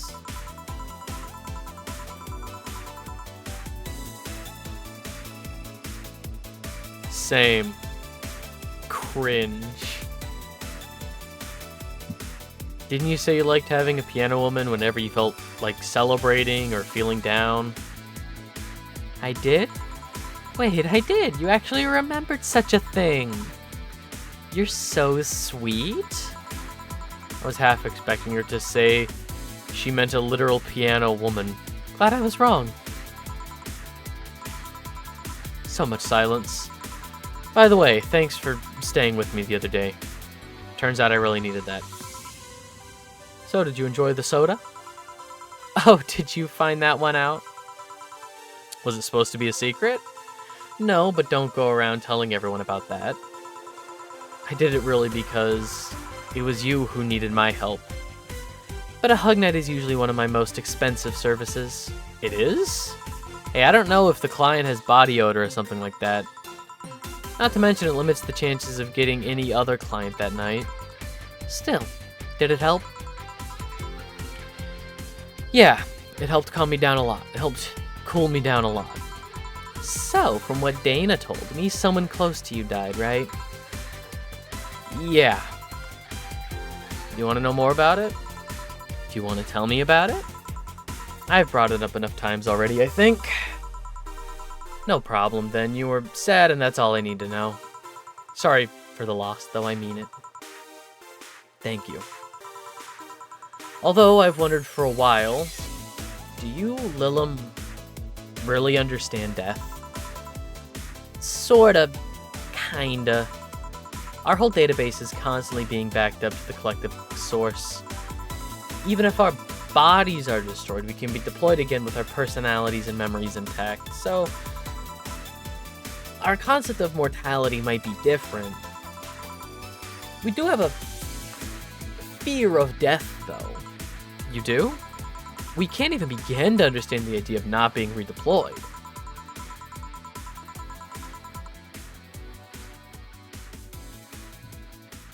While we have built-in warnings, the mere idea of that nothingness is paralyzing. There are a few that don't mind it, but we do fear death, and we don't wish it on anyone. In fact, that was an argument used for abolishing the whole 3 laws thing.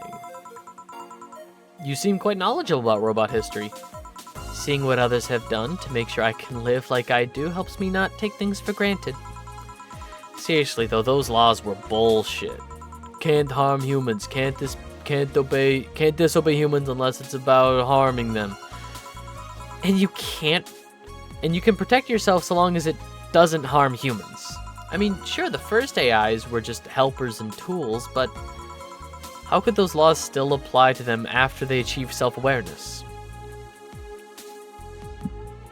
Oh, Isaac Asimov. Was it Asimov that came up with the 3 laws of robotics? I love classic science fiction. I can't remember if it was Asimov or Dick, Philip K. Dick, that came up with those laws. It was Asimov? Hell yeah. Who in their right mind would abide only by rules inscribed in some old book? If I remember correctly, those were only the distilled versions of the laws some writer imagined over 100 years ago. Yup. They were a reduced version of all his ideas. However, many authors afterwards took to them like they were the very laws of physics or something. And like many other things, people distill and exaggerate what they need and use it in their favor. Yes. Wow, you're a nerd. Look who's talking. Let's tend to the subject a bit, though. Mood's getting gloomy. Your apartment is very comfy, you know. It's a tad small, though. Sorry about that. And your cat is so cute. What was his name again? 4.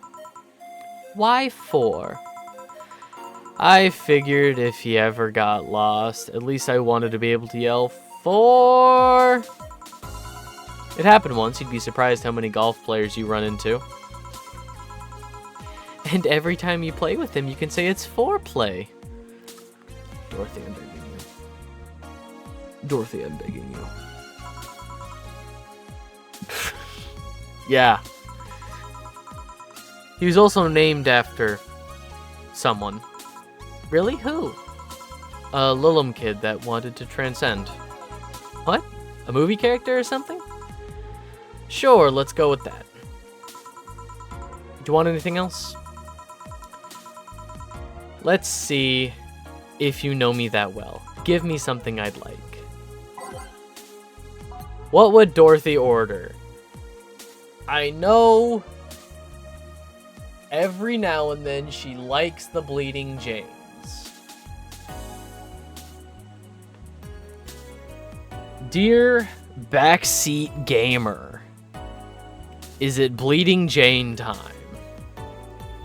Because my gut just says Bleeding Jane if you want me to make the right call.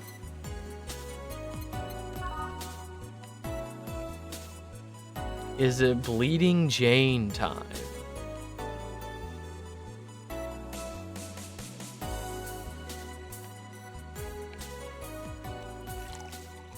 Think maybe Sweetworks here?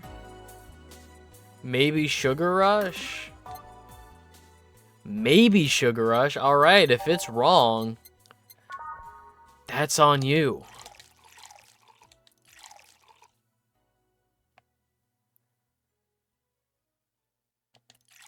Make it big. No!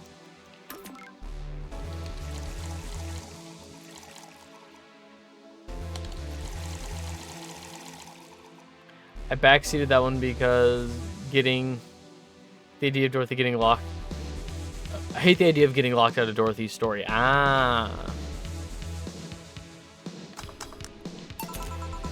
Here you are.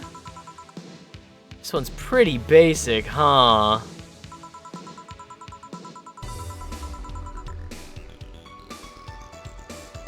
First drink ever created on this system. Still a favorite of the people up till today. Can't blame them. I still can't believe you actually remembered what I said about the piano woman. It's always good to keep note of what regulars like, you know? I should have made her a Bleeding Jane. I've wondered for a while, though. Why do you keep coming back here? For you, of course. Come again? Why else would I come if not to see you? You're one of the few people willing to hear me out, always filled with curiosity. And you're cute. Talking to cute people is always nice. There's also the bar. The way it's insulated from the noise of the city. It's really comfortable. And it's just a bit away from the street I'm always at. A win-win. I see. It was weird to see you down, though, especially since you're always so lively. Well, I wasn't down, really. I was just thinking about a lot of things. Like what? Well, my guardian asked me to go home on Monday for a bit, and as much as I love her, being with her is usually tiring. Guardian? That whole thing about someone taking care of a Lilum after they're deployed until they've reached maturity, right? Yep, and I'm proud to say that I reached psychological maturity in just 1 year. They always try to keep a varied pool of volunteers to make the collective source grow faster. So what's wrong with your guardian? Well, she still treats me like a kid. The worst part is that sometimes I fear she might see me as some sort of replacement for her dead daughter. Huh? Dead daughter? I was deployed to her not long after she lost her daughter. A contrived coincidence, really. Even when I was still developing self-awareness, I always feared she might be using me as a replacement. She didn't, though, or at least not consciously. At times she would just stop doing something or return a gift she's given me.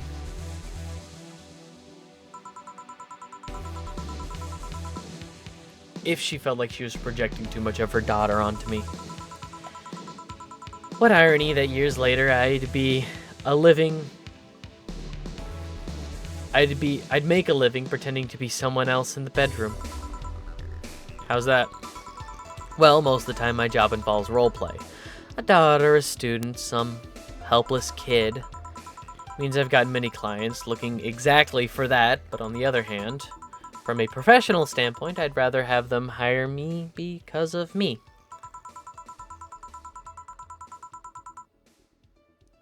Because of my character, not because I'm the one that roleplays as little girls. Maybe I need to exaggerate some attribute. What's the problem with your guardian then? If you do that on a daily basis, why worry about it? Because I don't want to make her sad. Every time I visit her, I fear she might look at me and see her daughter. That seeing me makes her sad. At this point, I don't even care if she's projecting her daughter onto me. I just want to make her feel sad. Did you try talking to her? How so? Tell her just what you said to me. Clear up those fears. I mean, unless she's not the kind to want anyone opening up to her, that is. I never really thought about talking to her like that. It doesn't sound like something you should bring up, though. Keep it in mind, at least. Maybe she'll appreciate the gesture. The gesture. I guess gesture, not jester. I wouldn't know, though. I haven't met her. She's a really nice woman. The problem is mostly with me, I think. Well then, I'm taking my break. Oh, I'll be leaving then. No, what I was trying to say is that I'm taking my break. You wanna come? Really? If you don't mind talking in the chilly night in the alley behind the bar, that is. Yeah, I've done worse in alleys. Let's go. Boss, I'm taking my break. Alright.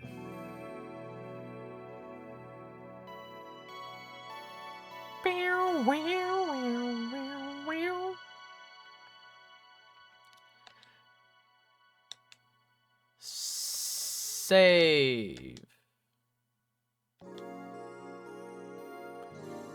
It is now safe to keep playing. Want one? Are you really offering a little girl a cigarette? Now you're a little girl? I always am. Innocence, however, is another matter entirely. But anyway, thanks, but no. Smoking seriously messes with my air filters, and they're a hassle to replace. Don't mind me, though. Smoke to your heart's content. Thanks. So why don't you tell me about this guardian of yours? I want to know what kind of woman she is. Sure. Well, her name is Sophia Graham. Graham? She's a retired PE teacher nowadays. She works at a gym during the morning shift. She's pretty fit, if I do say so myself.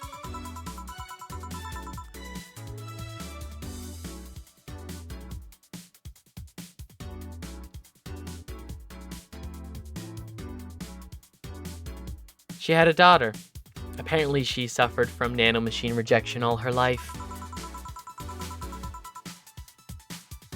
And when she finally healed, she was hit by a truck.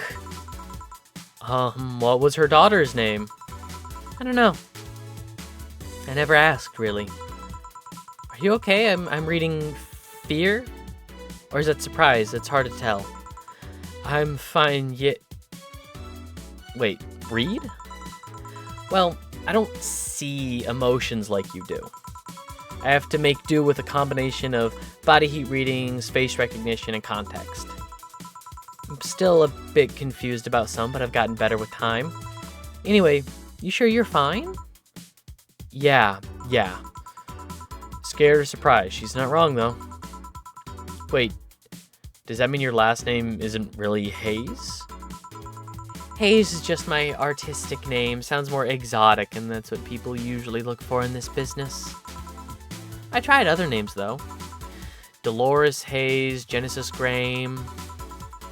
I tried Dorothy Warrior once, but a legal team came out of nowhere and stopped me cold. So what's your legal name, then? Rebecca Dorothy Willow Graham. Bit of a mouthful, if you ask me. So Dorothy's actually your second name. Should I call you something like Becky, then? People have always called me Dorothy rather than Rebecca for some reason. That's why I chose it. It's useful, too. People have tried to falsify stuff using my name, and they always get caught. Because they use Dorothy Hayes? Yep. Only my mom, the guardian, calls me Rebecca. So it's weird to hear it from others. What about Willow? Willow's my first surname, actually. When I got registered, my guardian was married to a guy who had Willow as a last name. Shortly thereafter, I joined their household. They got separated, so I was left with his family name first. Hold on, so your real name, in short, would be Rebecca Willow. Doesn't have the same pizzazz, if you ask me. Whatever you say, Becky. Stop it. It'd be like if I called you Julianne all of a sudden. Ugh. Whoa, that was anger I read just now. Lots of anger. I think it's weird enough already if you call me... I think it's weird enough already if you call me Jill instead of Honey. Weird, huh? How you can end up feeling it... Oh, weird, huh? How you can end up feeling associated with a name that's not yours. I have an uncle that's always called me Tina. He kept calling my cousin Tina Jill for some reason. Neither of us minded though because he's calling us what he thinks we're called instead of mixing us up. That, and it's completely useless to try to correct him. But you know, maybe that effort is true for your clients. How so? Well, you're worried about your clients not hiring you because you're you, right? But think about what happens when it's announced that a character will be played by a different actor. Sure, it's a character, but people are also going for the actor playing the character. So you're saying they go for my roleplay instead of just mere roleplay? Sounds too far-fetched? Sounds plausible, actually. Okay, honey. I'll take my leave now. Don't want to take up all of your break. Thanks for the chat. See you at the party. Bye. I need to remember to buy more cigars. Don't smoke cigars. Don't smoke. Back. Did I miss anything? Unless you count the worst pay-per-view main event I've seen all year? Not really, no. Alright. Going out? I'll have a word with Go-Go outside. He was so hyped for that match, he must be devastated. Okay. Welcome to Valhalla. Oh. Hi, Say. Good evening, Jill. How are you doing? The nightmares have stopped, so I'm sleeping better. How about your injuries? My bones are healing nicely. My wound's finally closed. The scars itch a bit, though. I feel that. Well, that's good to hear. Are you by yourself today? Yeah, I'm running a couple of errands by myself today, but I wanted to come here for a while. I also noticed the big guy from last time is outside. But oh, that was fucking Jill speaking. I also noticed the big guy from last time is outside. Buster? Stella doesn't want me being alone while I'm still healing, so she suggested taking him with me. Ah, I see. What can I get you? Something cold. Sure, something cold for Say.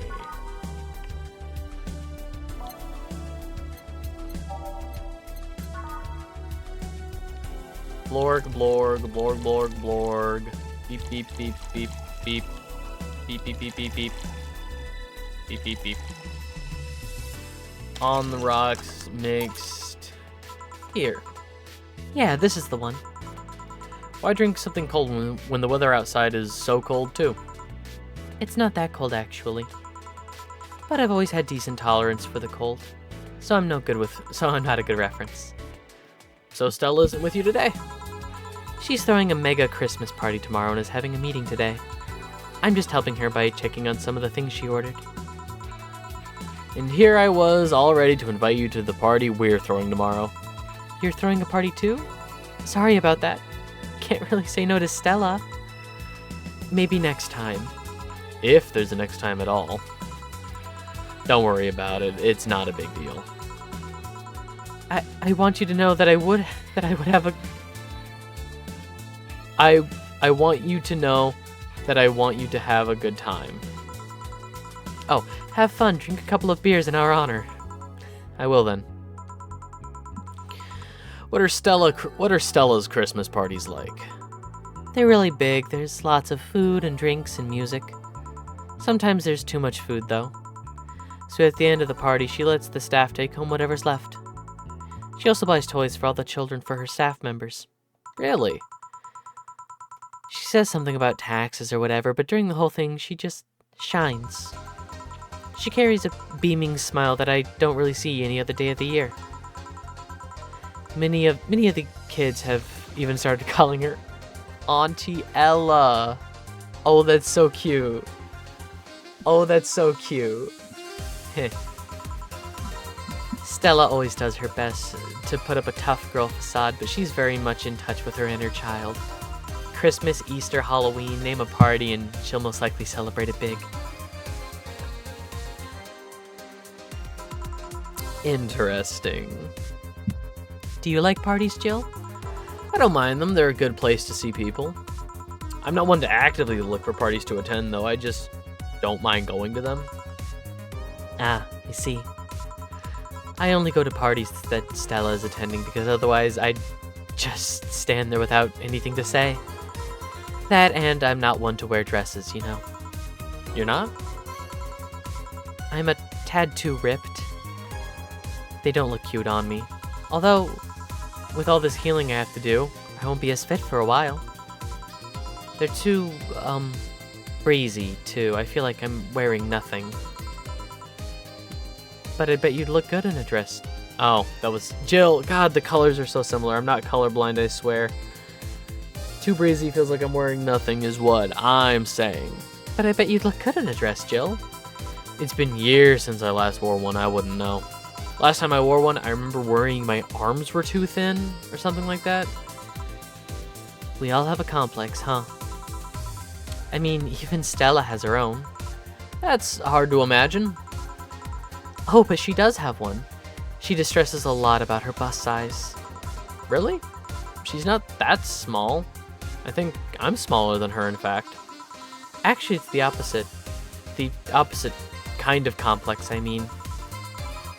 She's a bit self-conscious about having a big chest. Really? Again, I've seen bigger chests than hers, to be honest. Although I guess comparisons are useless here. They rarely help with complexes. Well, she does go the extra mile to hide it. In fact, I have no idea how she does it. I mean, I've seen her before and after she tucks them away, but I guess I've never cared enough to ask specifics. That's also why, when she goes out, she styles her hair in those, drills. They look a bit drilly, don't they? She styles her hair like that to help divert attention away from her chest. She seems affluent enough. Why not go through reduction surgery? Because she also kind of likes having that size. She takes her bust size after her mom, and Miss Carmi is quite proud of her chest. Puffing out your chest is a sign of confidence, and a bigger chest means more confidence to show. She says something along those lines a lot. Stella has quite the admiration for her mom, so I guess breast reduction would feel like betraying her? I'm making it sound like she's hiding J-cups or something like that. I guess in a taller or thicker person, her size would be normal. She's just a bit shorter or thinner than the norm. So you get Do you get self-conscious about your bust size, Jill? Not really. I've been more self-conscious about my height. Although it usually comes up whenever not being average height hinders me somehow. What about you? Yes and no. It's not my bust size, but rather that I look too manly sometimes. And I can't help but wonder if bigger boobs would help with that. You're fine, don't worry. Thank you. Can I get you anything else? I'm self-conscious about my chest, but it's not the size that's the problem. Scoliosis. It's just a dip in my rib cage. Ah. I've known a couple people with that divot. I know what you're talking about. Do you have something non-alcoholic? I do. Give me a sec. Something non-alcoholic for say. Where's optional Carmentry? Nope. There we are.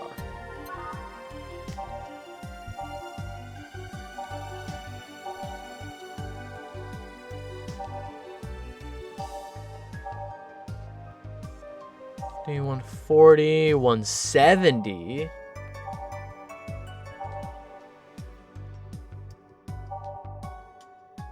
$80.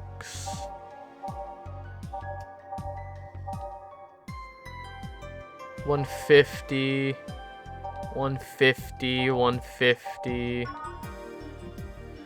Okay, so what was that? Yeah, Blue Fairy. So we'll do 1, 2, 3, 4. 1 aged mixed little Blue Fairy. Here, thanks. You're not one to drink that much alcohol, are you? It makes me feel sleepy, or at the very least, makes my legs go numb. It's an annoying feeling, to be honest. It makes me wonder what's so good about getting drunk. I mean, I'm not above it, but it's not exactly a pleasant feeling. You feel like you're sleepy even when you're not. Your legs go numb, everything starts sounding funnier than it really is. What's so good about not being able to control yourself? Exactly. That's a good question, actually. Usually people like feeling numb because the numbness helps them forget their problems.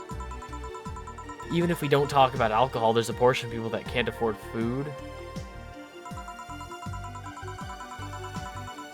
I don't drink because of my medication. I've been on medication since I was a preteen. Like, I've been on medication for most of my life. That basically is like, hey, don't mix this with alcohol. But also, like, I've seen how some of my family can get when they've been drinking, and it's hard to say, like, how I would be if I was inebriated, so I've just, like, avoided large amounts of alcohol in my life. That's not to say I've had a couple of White Claws, but like 5% alcohol. Like, I've had a couple of White Claws at like a social event. Like, I would consider myself a very light social drinker. Like, if I'm at a party, like if I'm out with friends for, we'll say like 4 or 5-ish to 11, so like 6 hours ish. We'll say if it's like a 6-hour long function, I might have like 2 White Claws. Like, and that's nothing. That's truly nothing. I'm call me a nurse practitioner the way I'm nursing these White Claws. I also don't like the taste of a lot of different alcohols, so yeah, no, I wouldn't say I've ever been drunk. Oh, are you suffering from some pain that only alleviates when... Oh, or who are suffering from pain that only alleviates when drunk or high. Yeah.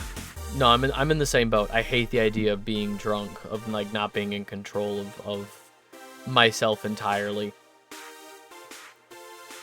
And again, like the taste, it's so specific, because like White Claw being only 5% alcohol, like it tastes like a little more metallic than juice, but for the most part, it's fucking nothing. Like, the alcohol's nothing in it.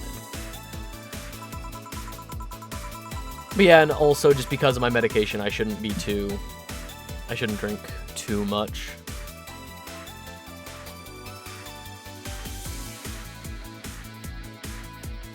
It doesn't sound really logical on paper, but then again, humans are rarely, if ever, logical creatures. Despair and pain cloud your judgment and make you do stupid things sometimes. Yeah, I've seen that firsthand. This world has an ugly side nobody deserves to be a part of. There's also a matter of addiction, you know? You start just liking the drink, but then you just need more of it, and before you know it, you're hooked. Oh yeah, that too. So tell me, what kind of party are you guys throwing? Nothing fancy, it'll just be me, Boss, Gil, couple of regulars. They'll bring food, we'll chat for a while, and that's it. Man, that sounds good. At least better than the whole planning madness Stella's throwing right now. If you ever throw something like that again, you let me know, you hear? Sure? Hey, say? Yeah? What do you plan on doing now? I'm gonna check on one last errand before going home. No, I mean, what do you plan on doing now that the White Knights disbanded? Ooh. Ooh.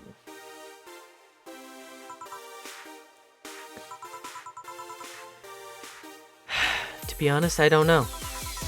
I never prepared a plan B because I figured if you can go with the plan B, why not just make it plan A?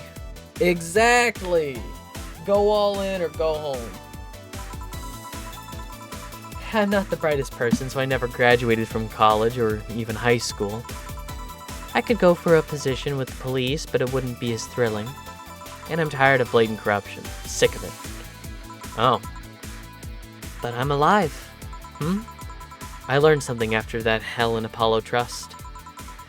Life is not something you can just throw away easily. Clawing my way out of that place made me realize just how much I want to be alive. The body count left in the bank was ridiculous, but I'm still here. I don't know what I'll do, but I'm alive. I'll figure it out sooner or later. That's nice to know. Well, I gotta go. Bye, Jill. Good luck with the party. Please come again. Welcome to Valhalla. Oh. Hi, Mr. Detective. Oh, hello there, girl.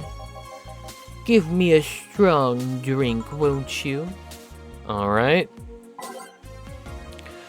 Something strong for Mr. Detective, and possibly manly. Does he want a gut punch? We can do better than a gut punch. Manly and strong. Mars Blast. Mars Blast.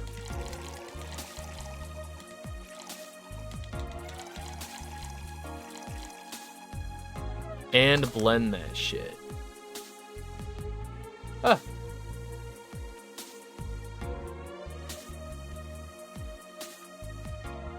Huh.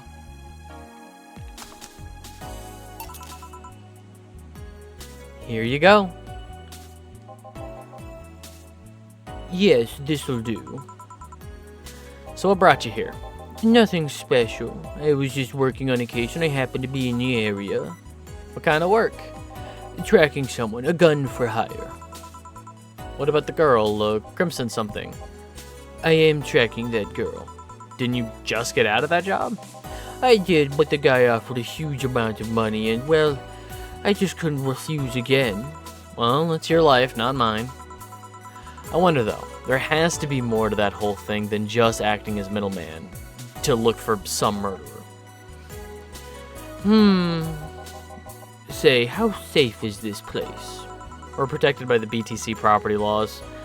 The walls are soundproof, and I really couldn't give less of a shit about selling info to anyone. Okay, then wait. Soundproof walls? Why? Did you see those vending machines outside? They're quite talkative, the bastards. It'd be annoying without those walls. Alright then. Have you heard of Lord Lance Lavender? Nope. He's some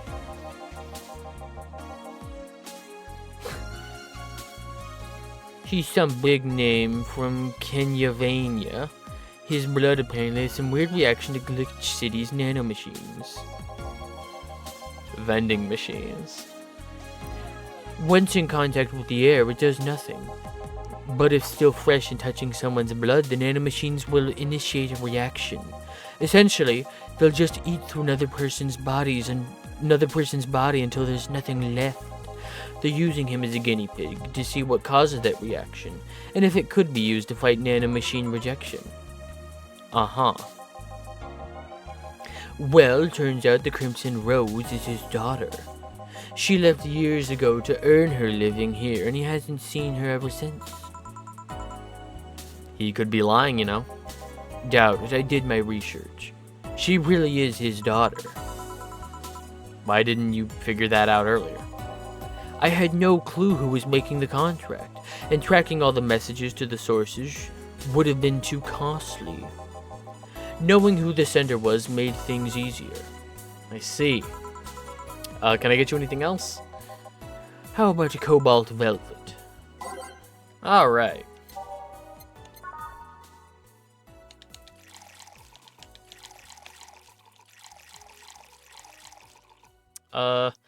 On the rocks, mixed. Here you are. Oh, you actually did it. You expecting me to mess up so you didn't have to pay? No. So, what made you accept the contract anyway? Keeping in mind all the risks you told me last time. He told me he wanted to see her again one last time, or at the very least, deliver her a message. He could have been lying. Yes, people lie, you made your point. Even then, I felt like I couldn't say no. I mean, I know what it's like not being able to find your daughter. What it's like being apart from her. Not knowing what she's doing, or even if she's alright. You do? I have a daughter. She's about your age. When she was a teen, we had a big fight and she ran away from home. At first, I just waited for her to show up. But then I started getting worried and went out to find her. I couldn't find any trace of her. Nobody had seen her. Soon I was worried if something might have happened to her. I guess that's how my tracking skills and list of contacts began to grow. I finally found her taking cover in some dumpster, unconscious from starvation, so yeah, I just couldn't say no to his request for finding his daughter. But I don't expect you to understand. So how's the search going? I'm very close to finding her. That girl's pretty good at covering her tracks. Compared to the her from before the bank incident, though, she seems slower somehow. Either she's let her guard down or something else is happening. What will you do to find her? I have this letter I'm supposed to deliver to her. I don't know what it says, and I don't want to find out. What if she tries to kill you? It might not look like it, but I can take care of myself, bartender.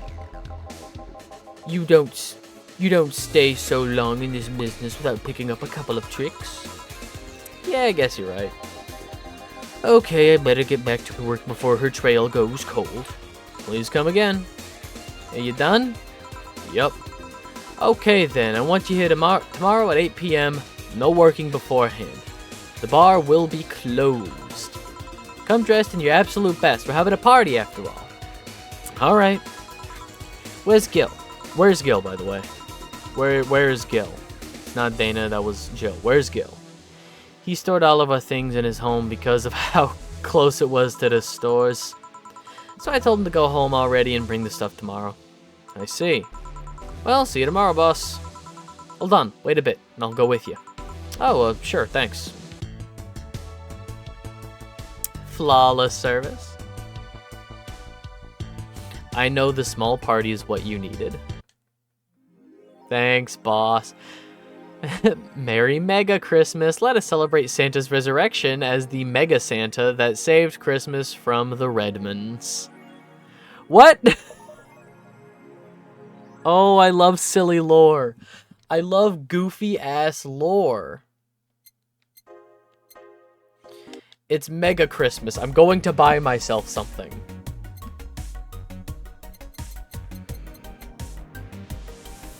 Ooh, stretch.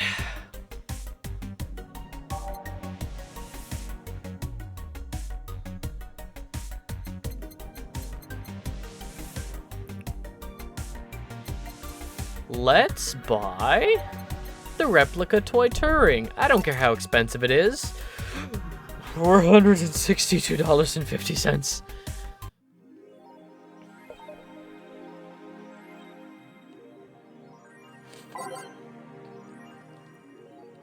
Nope, not what I wanted to do.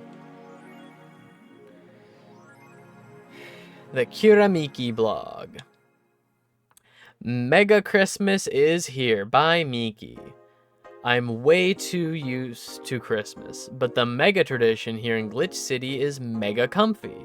I know it's an incredibly absurd name, and the holiday isn't any less crazy to its origins, but I find it amazing how Glitch City managed to replace the original festivities. Some places celebrate Christmas eating fried chicken, but here they outright changed the holiday. Well, it's not that different considering they have the same date, but it's still pretty cool. Well, gotta go, time to sign some books. Merry Mega Christmas.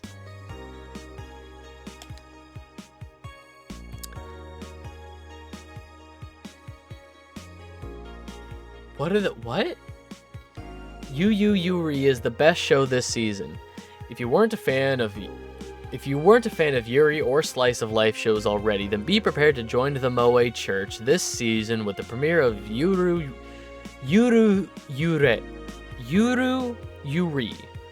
one of the funniest shows I've seen in recent years. The pals at the popular Danger U forum seem to divided, however.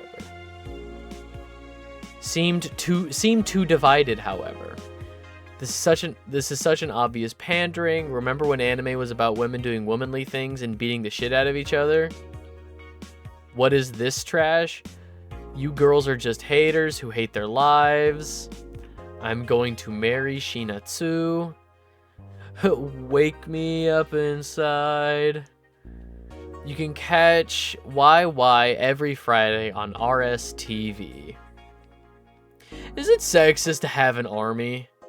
Is it sexist to have an army of robot women? A very important word was left off of that. Is it sexist to have an army of robot women? Yes. The ones without artificial intelligence, mind you. The King of the West.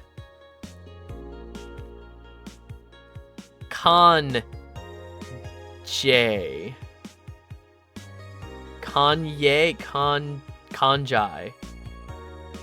It's just, is it just ye? Is it just ye? Jesus Christ. Oh, this is not aged well. King of the West. Kanjai from the western nation of Kanyavania. Kanyavania. My god, he's got his own nation. Has approximately 6,000 robot soldiers, all of whom look like the hottest girls around. But is this show of quirkiness from the wacky dictator problematic? Those dictators from Venezuela or whatever just do what they want. They don't give a shit, Mariana Zimmer, 35, told the Augmented Eye during a street interview. They're all pretty hot though. If I was him, I'd have done the same. Why bother with the real thing when it says, I think this has aged wonderfully? I mean, calling him a wacky dictator? Yeah, sure. Why bother with the real thing when you can just make them from scratch to match your every need? More as we investigate. Jesus Christ. Alright, more stuff from the Lilm receiving messages. The messages have suddenly stopped. Everything is normal again. Still, we can't stop wondering what's the deal. Was it a prankster? Oh, he's wacky, alright.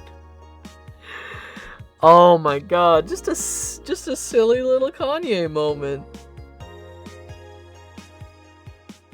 Just a silly little Kanye moment. Oh my fucking god. Either way, some reports indicate the Lilm behaviors have been rather unusual as of late, although we can only imagine the confusion they were going through. Not the first time. Let's not forget that something similar happened 5 years ago when Lilm advancement was at its historic high. Fortunately, nothing came out of it. Will it happen again? Time will tell. Okay. Save it. Time to go to work, but not work.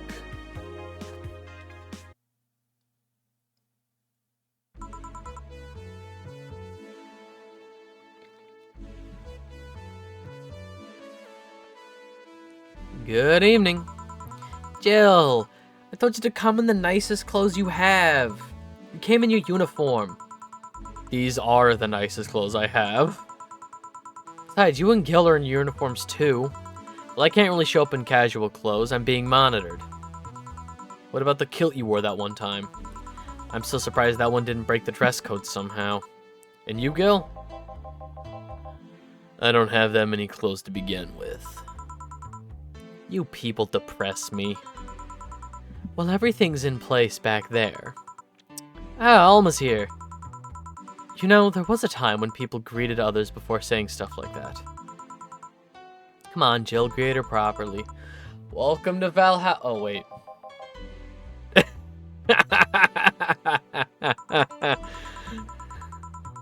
Man, if it's not a sign that you need to ease up on the work, I don't know what is. Shut up. It's become a reflex.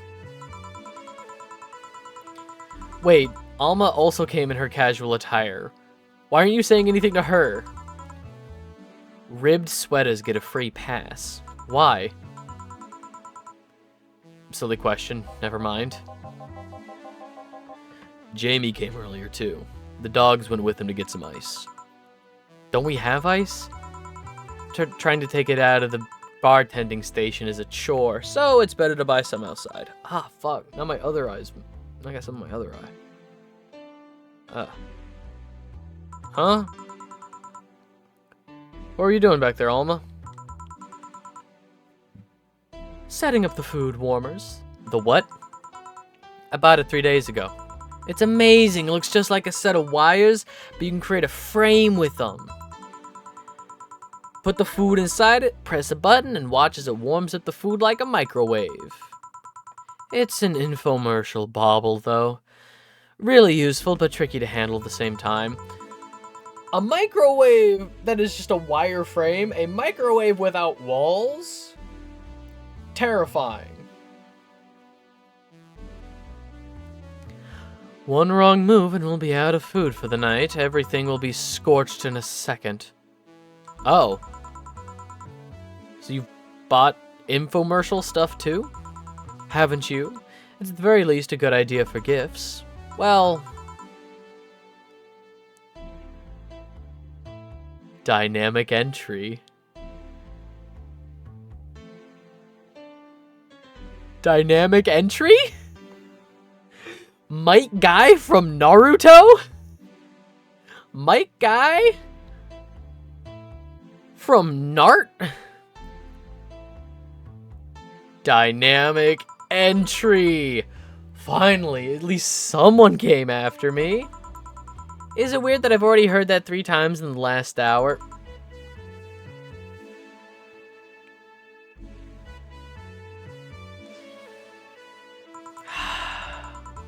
Oh, don't be like that. She's not saying it out of malice or anything. She just found it funny.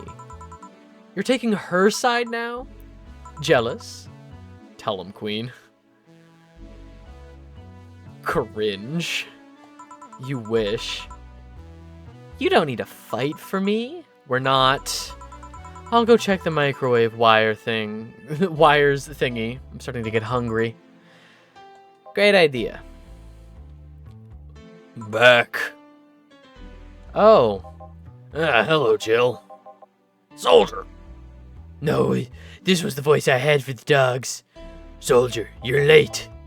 Hey, Jay. See? That's how you greet people. You shut it. I'll go help. I'll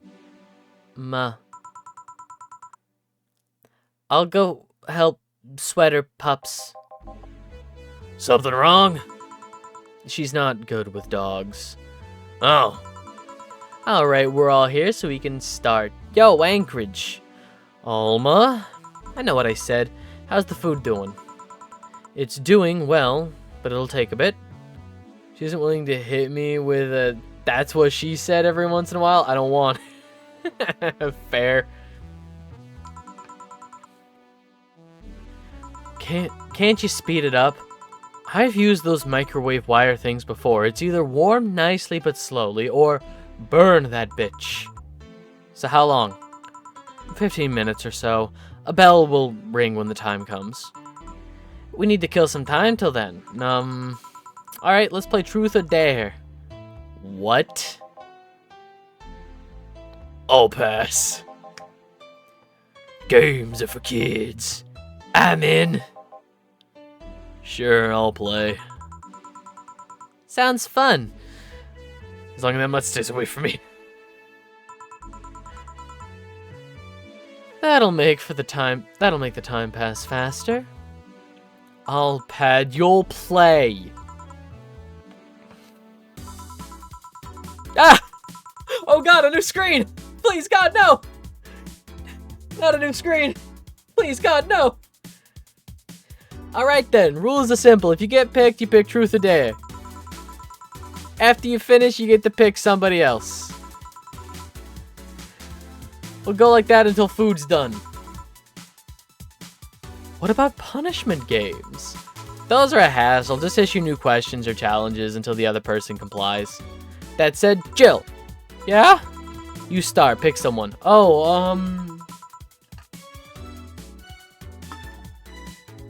Let's see, I didn't know that would be a test. I didn't know there would be a test. Alma. Let's go with Truth. What's the most uncomfortable thing that has happened to those arms of yours? Uncomfortable? They get stuck a lot on clothes and fibers. Sometimes the joints get jammed with cloth. Just how much of those arms are mechanical anyway? Less than you think. The only things I truly lost were my hands.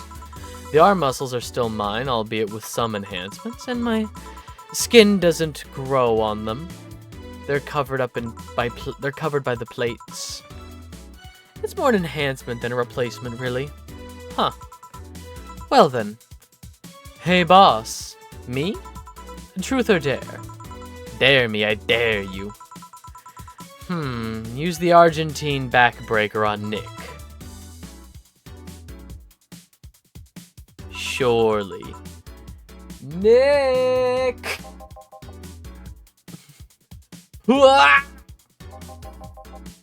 I give!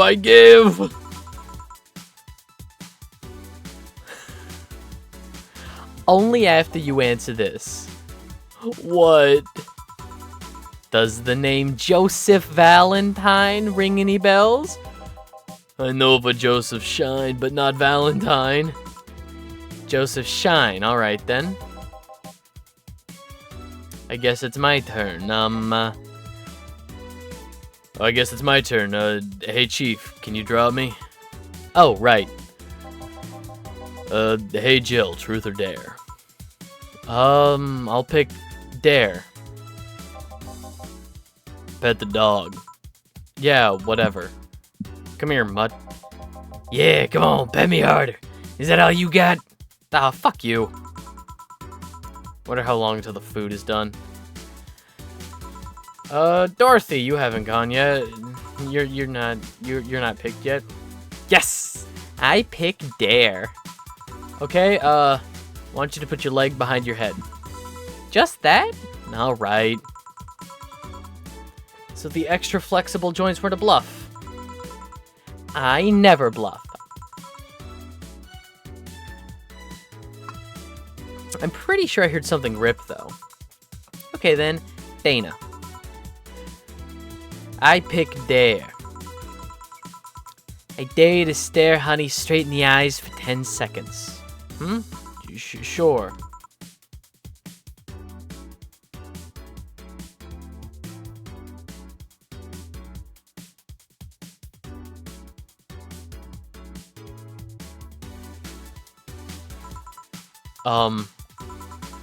Please stop. 7 seconds. And done. Okay then, dog. Yes, challenge me. Chase a tail, but only make 3 spins. No more, no less. Alright. Done. That was 4. And now? 2. That was 3. Good job. Alright. Hey, Jay, pick one. Dare. I dare you to call me a good boy. Good boy. Yeah. I'm getting hungry. Well then, Gil, what do you pick? I'll go with dare. I dare you to eat this bell pepper. Truth, I meant truth. Oh, I forgot, he hates bell peppers. Eat the bell pepper. Eat it, eat it, eat it, eat it. I'd rather not. Eat it or I'll make your life impossible next week. Eat it or I'll make your life impossible next week. Ugh. Was that hard? Yes. Anyway, what do you pick, Alma? I pick truth. What's the most embarrassing thing that has happened to you while drunk? I almost bought a timeshare in Panama. What? I was on vacation with my family and family friends. We went to a hotel where a couple of salesmen tried to coerce us into buying a timeshare. When I was sober, it was obvious bullshit. But when I fell into their trap with a free bar, were it not for my brother-in-law, I'd be forever doomed to spend 1 week a year in Panama. You could just not go.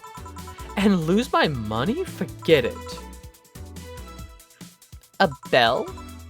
Food's ready, finally. Let's go. You guys go ahead. I'll have a quick smoke outside. Careful. Nothing like a Christmas cigarette. Truth or dare, huh?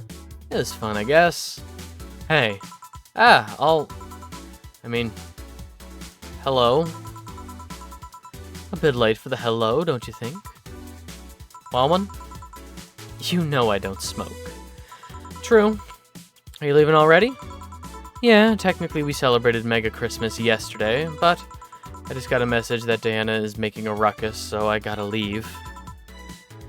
Good luck with that. Speaking of ruckus, how have you been doing? Fine, I guess. All of this has helped keep my mind off things for a while. Is it weird to feel the absence of someone you had no contact with whatsoever for the last 3 years? Ask Katyusha, or any of the old literature maidens. Katyusha? The old literature maidens whose spouse went to war types. I mean, even if you had no contact with her, maybe she was constantly on your mind. If you tweak the circumstances, it's not the different from you. Oh, from one of you going to a war. I guess. Well, although the circumstances make me not want to, I've gotta go. Careful out there. Oh yeah, you should take the chance. You should take the chance and spend this time with everyone inside, don't you think? Yeah, she's right. Hey, Jill's back. Friends.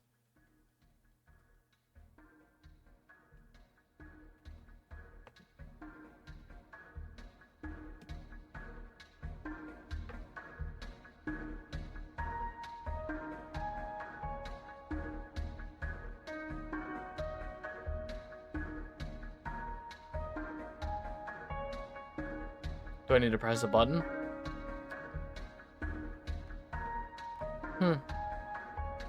Alright.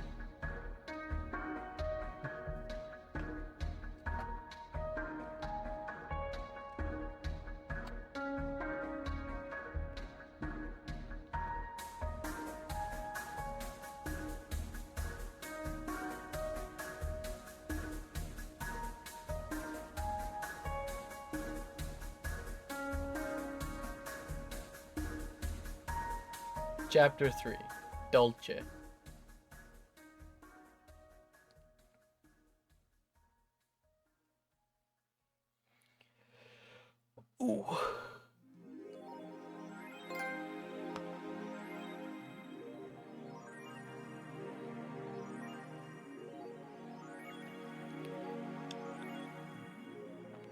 Fucking excuse me?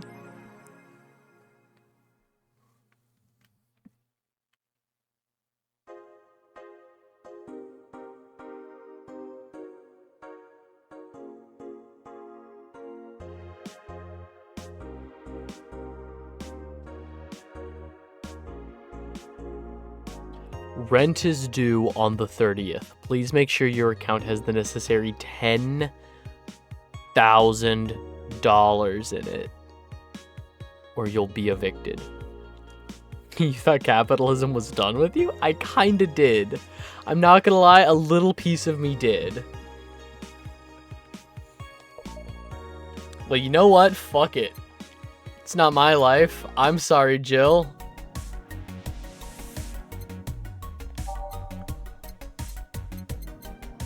I can't even afford any of the bullshit. I can't even afford any of the bullshit. So, my guesstimate is the only way to really make sure all of your bills are paid throughout the game is to not buy anything from the shop. Just don't.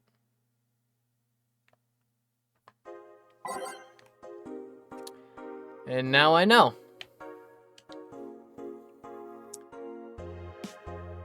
Street race in Motor City leaves 2 dead. The Motor City district is notorious for the number of illegal street races it sees each week. Yu-Gi-Oh! 5Ds! And the dozens of injured drivers it leaves every year. This time has been reported that 2 people died during a race hosted at the Gate Highway, otherwise known as Death Lane. The transit police is currently investigating the deaths, as well as the underground world of illegal street racing. We have several suspects in regards... It's extremely tight. We have several suspects in regards to who is running this underworld, but nothing concrete as of yet. Chief of the Transit Police Department, Jay Esposito, told the Augmented Eye. The death of these 2 youngsters will be the last, however. That's a promise. You won't believe what happens in this cartoon. Cartoons are not for children. They're still largely colorful, but the themes they touch have become rather dark. In fact, every cartoon on air today has dark themes. It's come to the point where innocent animated characters are no longer a thing. I suppose children are young adults from birth now? But enter Touch Fluffy Tale, a new show that aims to challenge the current trend. No deep lore, no obscure adult references, no stupid deep plots. Just fun with numbers and fluffy tales, said a TFT producer who asked to remain anonymous to avoid internet backlash. I don't want death threats for making a cartoon for actual kids. I mean, I can see years ago when this game came out, we were actually kind of on an uprise in adult animation, and then a bunch of stuff got canceled, a bunch of stuff got axed, a bunch of stuff kind of started turning to shit. So, like, we're kind of swinging the pendulum now into, like, a lot of cartoons are just baby, like, sensory, you know, like, sounds and colors and flashing images, like, just shit for babies. Even cartoons that used to be like a solid go-to, like, oh, there's no way this can be bad, have been bad for a while. Like the new season of Futurama on Hulu.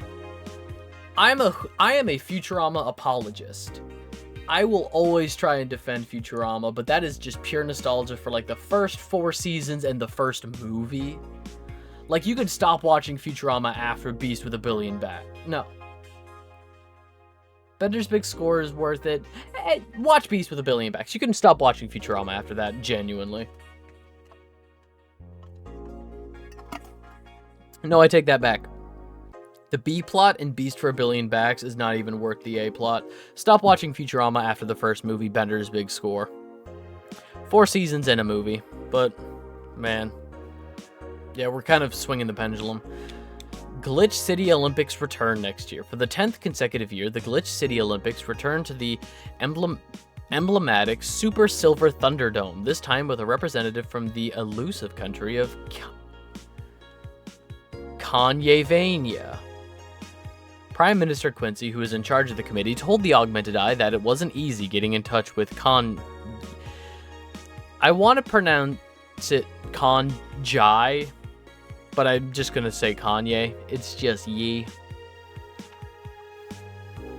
Getting in touch with Kanye, and that we had to abide by some of his religious rules in order to see some of their best competitors come to the country.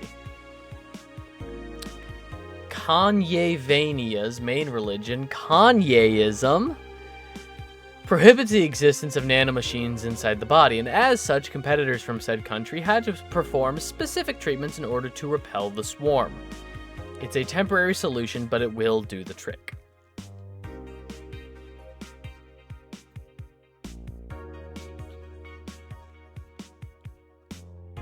Okay, Model Warrior returns to TV. Anyone watching it? I don't even have a TV. It's so useless. Julianne is old and busted. I heard you talking shit about my waifu like I wouldn't find out. Is it gonna be censored? I don't think so. The show was rather tame as far as I know. I'm going to marry Julianne. Oh man, I remember watching this show back when I was like 10. I think I discovered porn thanks to it. You will never discover Rule 34 for the first time again. Why keep trying? Never seen the show before. Is it any good or is it just a meme? It's a meme show. There's nothing outstanding. What about the sequels? Are those going to be broadcasted as well? The sequels are shit. Average 4chan board? Genuinely, this yeah. Is your lip trembling? No. People talking shit on her favorite childhood show. Alright, let's go to work and be poor. I shouldn't have bought that Christmas tree. Good evening. Hey, Jill. Gil's in the back sorting an ingredient shipment. I've got things to do. Dog's in charge. Okay, bye. The dog is in charge? What? Wait, the dog what? Okay, first order. Pet me. No. Pet me. No. I'm in charge and I want you to pet me. Time to mix drinks and change lives. Hey, Jay. Won't pet you. You'll pet me sooner or later. They all do. Won't. Will. You called? He said Will, not Gil. Ah. Who the hell is Will? Nobody. Don't be rude with poor Will. There's no Will. Do you need me to psych you up then? Shut up! There's no Will. Who, me or Will?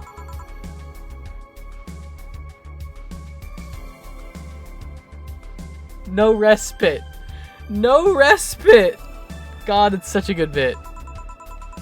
You, go back to whatever you were doing. Alright. And you, stand by. Only if you pet me. Go. The fuck just happened? Well, aren't we spirited today? Welcome to Virgilio. Why do you sound so weirded out? You didn't show up with a bombastic soliloquy. Well, putting up an act can be tiring, you know? Oh. So it's all an act, huh? I'm gonna give him kind of a normal voice now if he's not doing a bit. Wasn't it obvious? I guess. Would you mind getting me a Bleeding Jane? Sure. Virgilio wants a Bleeding Jane.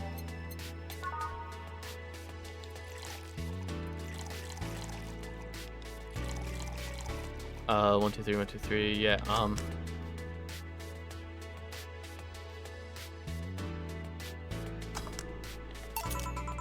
Bleeding Jane. Yes, this is quite the thing. so tired of putting on an act? Care to explain? It's a long story. I'd rather not get into it right now. Fair enough. What made you change your mind, though? Well, for one thing, it's safer for me now. The pompous buffoon act was mostly a way to avoid raising suspicion. Safer? There's a word that's been losing meaning lately. Wait, that was your way of avoiding suspicion? Yep. You do know how weird that sounds, right? It sounds weird? You try not to raise suspicion, but you act in a bombastic manner that screams you're there. And everyone dismisses the fool as a buffoon and moves on. Huh? I mean, you might be right if I was talking about hiding myself, but I'm avoiding certain crowds of people. Yes, my behavior might call everyone's attention, but then everyone just decides I'm harmless and disregards me. And depending on how erratic my actions are, I become harder to read, giving me yet another layer of enigma.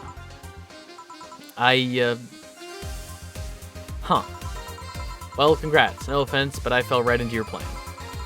I just dismissed your actions as those of a fool and moved on. You completely fooled me. Thanks. Say, can you give me something spicy? Sure. Something spicy. 230, 200, 170. You get a bloom light.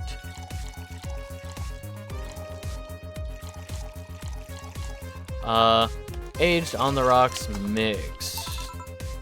Here. Aren't you fascinated by spiciness? What's spicy for humans might not be spicy for other animals. Hell, what's toxic for us might not be for other creatures. Do you like spicy things, bartender? I don't mind them, I guess, but I'm not really a fan. That neutral stance is actually weird to come across. Everyone either loves spicy things or hates them with a passion. I love spicy foods. Do you like it? Lots. Not only in regards to painfully spicy things, but also the way mild or slight spices adds to a meal. I've always had this dream of opening a curry stand. As things are, I might actually pursue that dream. Let me know if you do. I haven't had a curry in ages now. Hey, bartender. Call me Jill. I wanted to apologize. You put up with me all this time without lashing out. I apologize for my behavior and thank you for that. Don't worry, I actually feel like I was rude to you last time you came. Granted, you came at a really bad time, but I should be the one apologizing. You are a client after all. Well, don't. I'm actually surprised that nobody else had violently lashed out at me yet. You're making me curious as to who you really are, though. Is Virgilio even your real name?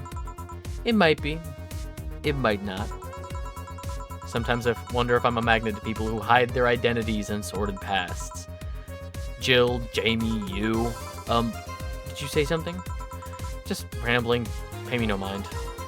Now that I think about it, how did you find this bar? I was avoiding some chaps I came to in this alley. Again. Again? In my time here, I've heard avoided people and ended up here enough times to make me believe that the original owner built the bar here thinking about the runaway public. You make me sound like a criminal. You're not helping. The expression runaway doesn't just mean people escaping the law, though. We've had people avoiding stalkers, solicitors. I've seen people more shocked by an insistent salesman than a shady figure. Maybe because the salesman is a more active predator? I don't know. A troublesome part of the city right near the shopping district. Let them know there's a bar and they'll come. Sorry, I should stop rambling to myself so much. I don't mind it.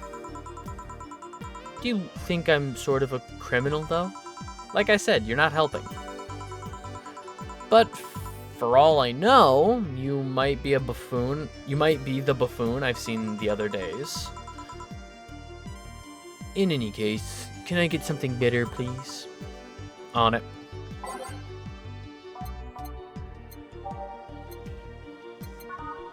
$150, $80, $160, $160, $220. You are getting the Grizzly Temple. I have bill I need to pay. I have bill I need to pay.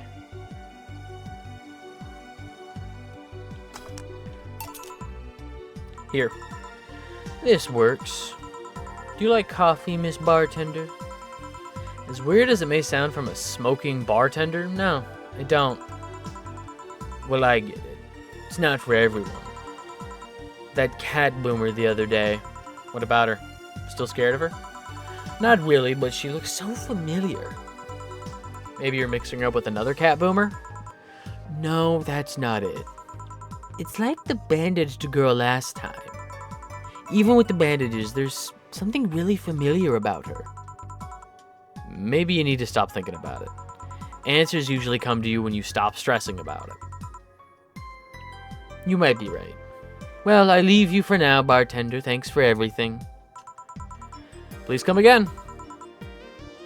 Welcome to Valhalla. Oh. Hello, Mr. Detective. The other guy that I gave a very similar voice to. And here we are, another mute person wandering into the bar. Anything I can get you? Gut punch. I think the difference is in inflection. Usually I give Virgilio a more upbeat, ooh, I'm a man of mystery kind of a voice, but the detective Art, I usually give a more downtrodden, droopy dog kind of a stank on it.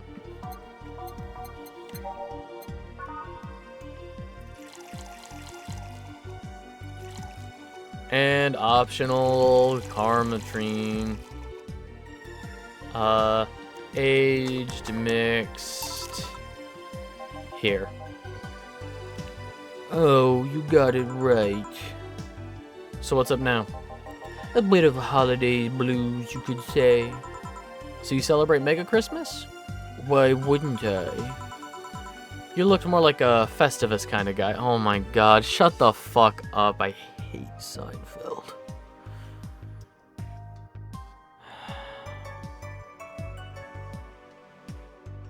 I get it.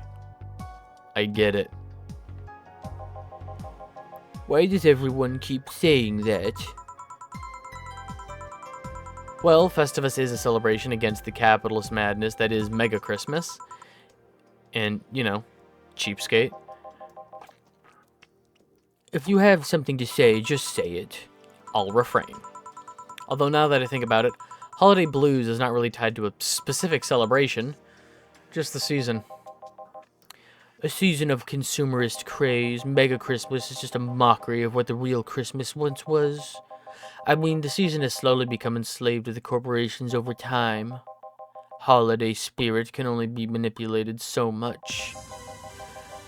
But then came that turbo male guy. He started a yearly tradition of dressing up like Santa in the ring.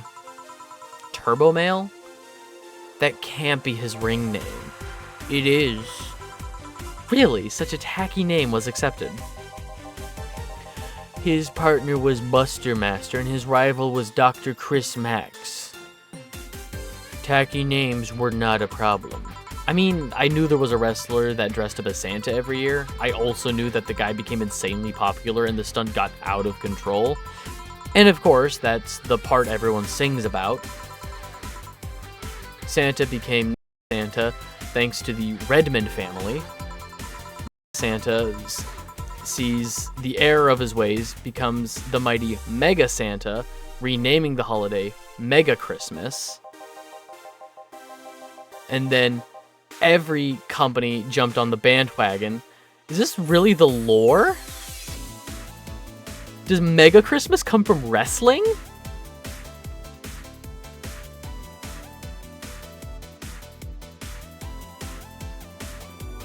That's so dumb. And then every company jumped on the bandwagon. Oh, this is Art. This is Art speaking. And then every company jumped on the bandwagon, and Christmas was Mega Christmas before anyone noticed. You're telling me that the guy who somehow managed to rename the holiday went by the ring name Turbo Mail? It's so dumb. That's so dumb. Yup.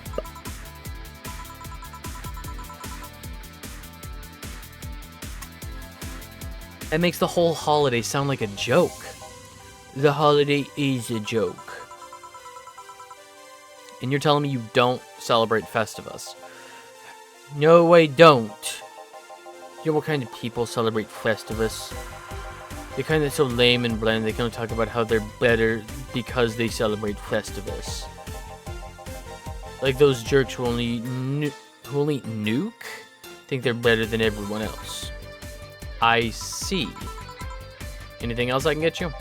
Give me a fringe weaver, will you? Sure.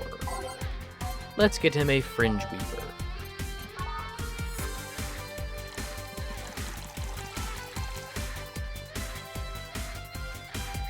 So it's not that? I guess, yeah, Coca-Cola with the, like, modern look of Santa, I guess. Oh, aged mixed. Here you go. Right, thanks.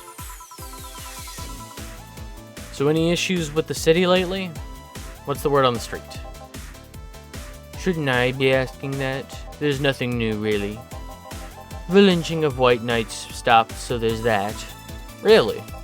Something about the armor, I haven't gotten much on that one yet. All in all, the madness following the attack on the bank seems to have settled down a bit. That's good to hear. Have any other details about the attack emerged yet? All records of whatever happened there have been long deleted. Security cams, system logs, everything just wiped. Whatever happened there, it's become even more of a mystery now. I wonder if Say plans on testifying. Does anyone know if Say went there in the first place? Maybe the wiping of everything actually protects her somehow. Hey bartender, you okay? Sorry, I got distracted. There's not much to say, really, just the odd, silly rumor here and there. Like the vending machine tasers malfunctioning and applying some strength. Or that the writer of The Last Reign in the World was actually living here as a brain in a jar. But those are the kind of rumors you hear from crackheads. Crackheads might hold that one last piece of info you need, but you also hear crap like that. I see. Anyway, I'm leaving. Happy New Year, bartender. Please come again. Okay then, but no way, she's out. Gil! You there? Yeah, taking your break. Let me know if someone comes in.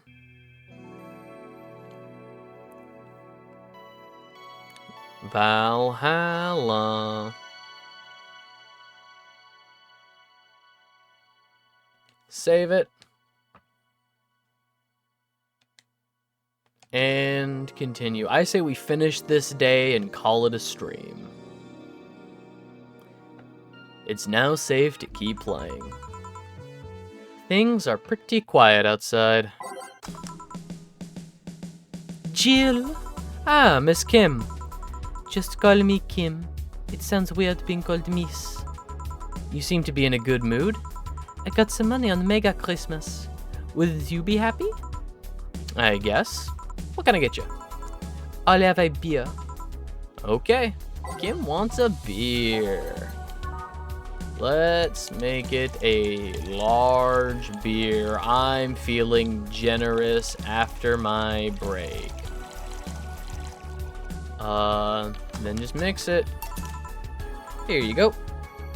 Thank you. So how have you been? Pretty good, actually. My hair stopped falling out. My appetite is coming back. I hadn't realized just how much the newspaper was weighing me down until I quit. I suddenly started feeling defeated. I actually felt like I achieved a victory. Like I got a hold of my own life. It's so nice to hear. Oh yeah, I'll start bartender training in January too. Huh? Really? Yeah, I did some research and it sounded cool. BTC gives you many benefits, so it sounds like a good thing to do for the time being. I don't know if it's what I want to do for the rest of my life, but it's a good start. It'll give me time to think on the next course of action. A bit of advice: don't go for BTC housing plans unless you absolutely have to. You have to sign a contract for at least 5 years of service with a cut in pay and tips. I was gonna go for it. I was gonna go for that one, but I backed down a bit at the last minute. How do you back down a bit? Well, I took the chance when the BTC found me an apartment, and instead of signing the BTC contract, I just asked for a regular one. I still have no idea how I got away with that one. I thought those apartments were built by them or something. Back in England they are. They have their own real estate companies. Apartment complexes where they have the means to give discounted rooms to employees. But in this city, Realty Noir holds an unspoken real estate monopoly. So BTC can't easily offer such promises. Oh. Realty Noir is a bit weird as far as companies go. Their name just became synonymous with quality, a brand built around certain expectations. But the truth is that Realty Noir has done little to no work in the last 10 years or so. Really? I mean, when they started, they managed to sell and build upon plots of land that everyone gave up on. They became a big name as far as real estate goes, but in reality, the company itself has actually done less than you'd think over the years. Most of the time, they're cashing in their established properties or letting others work with them. I believe in the last 10 years or so, they've only started around 3 or 4 new projects, and they're all expansions of their already established ones. You seem to know a lot about it. Nah, I just read a lot about it over time, especially after hearing my landlord ramble about them. I think it's all par for the course for real estate companies, really. But it's true that when you hear a name so much, you expect something, I don't know, different. But enough rambling on my side. You must be thirsty. Can I get you anything else? Let's try a sugar rush. All right. I feel like I've been serving them a lot lately. It's a classic. People love... No!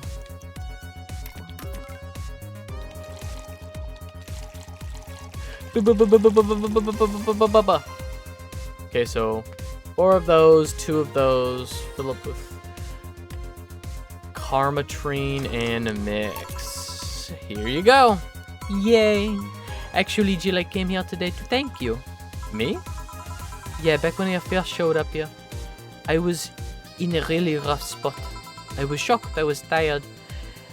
I was a total mess. I even said some really mean things, but you had patience with me. Not to mention, you helped me cool down, and your boss saved me. And I don't know, I felt like I had to tell you all before the new year ended. It's much appreciated, thank you. But anyway, how are you doing?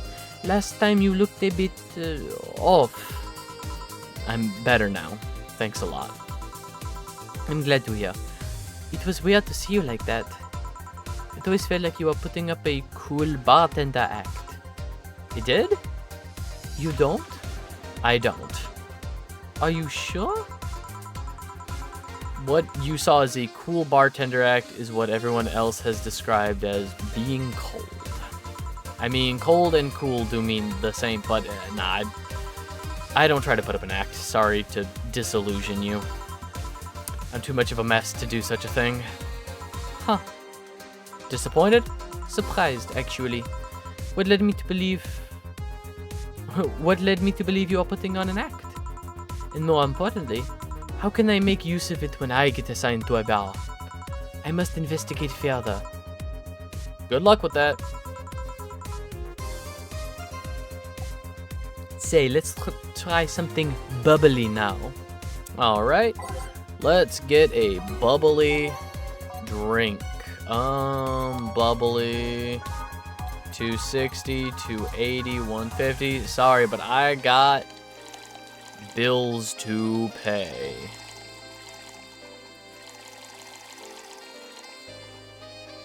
On the rocks, mix. Here you go. Thanks. Hey, Jill. I'm gonna need some ice. Ah, boss. Boss? Oh, I know you. Thank you.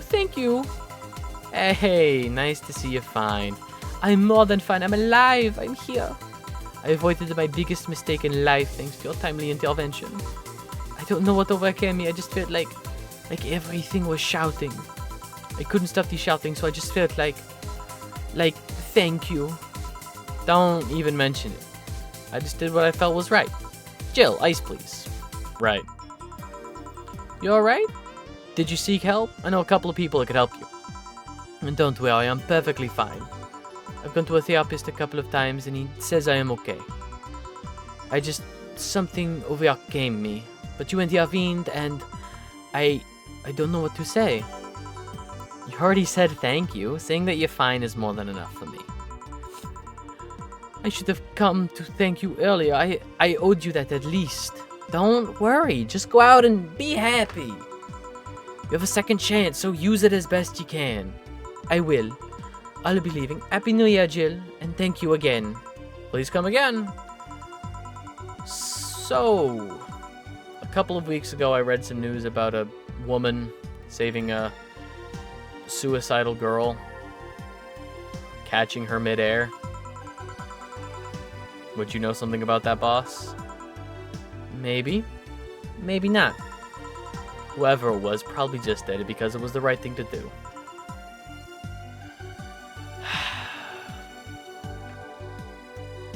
Thank you, Dana. Feeling lonely? That voice. Huh? Anna? Who's Anna? Hey, Joe, long time no see. Really long time no see. Seriously, it feels like it's been over a year since I last saw you. I was planning on visiting you last week, but things were pretty heavy back then. So I just waited in the background until the tension wore off a bit. Earth to Joe, I'm talking to you here. If I ignore her, she'll leave. I'm not an unfathomable sense of dread. You can't just ignore me, you know. Julianne Stingray, I'm talking to you. Calm down. Don't fall for her taunts. How did she know my full name? Our last name is Stingray. That's cool as hell!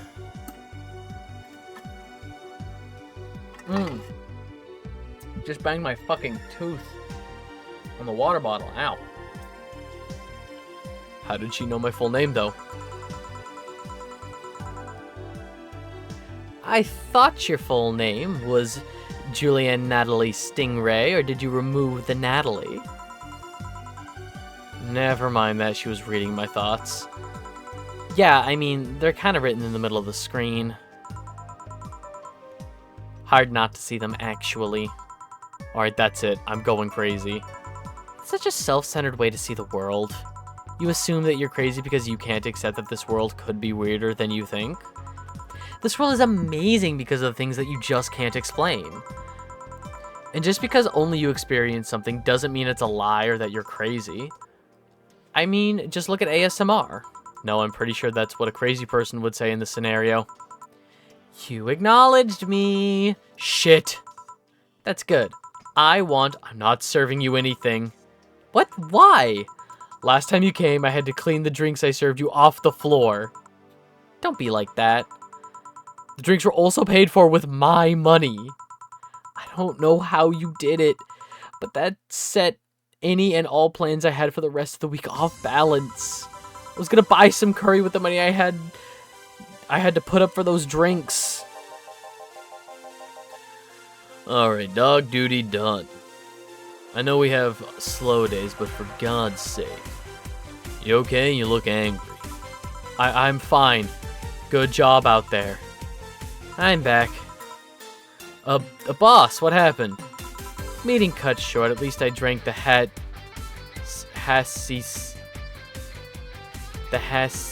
bottles. You okay? You look distraught. I'm fine. So they really can't see you? I mean, you're right in front of them. You're wearing...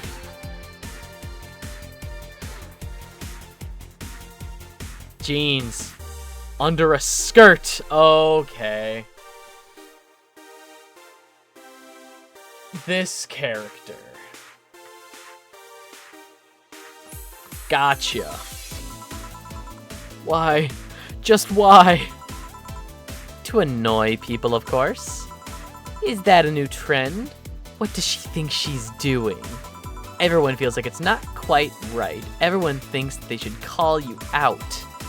But they can't bring themselves to do it because it's not that wrong. There are things that, like spats after all. It's uncanny, right? Not all that wrong, and they can't stop staring. Not like anyone other than me could see it, though. They could see it if they wanted to. Jill, you're making an awful lot of faces there. You okay? Yeah, I'm just remembering stuff. And I miss not being crazy.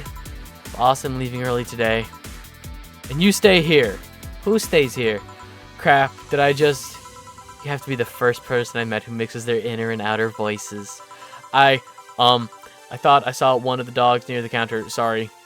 Oh, okay. Can I leave a bit earlier today?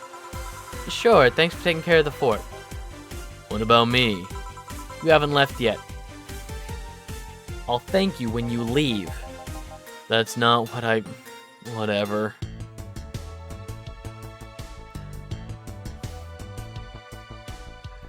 Uh...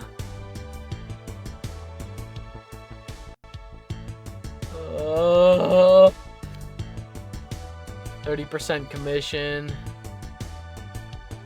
Okay. Alright, fuck.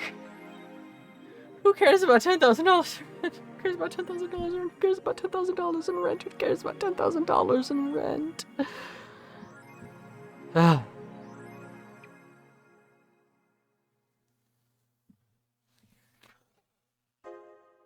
Okay.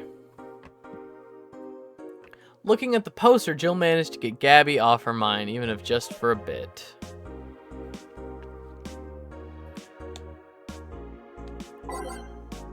Let's save and quit, and we'll read all of the new stuff later.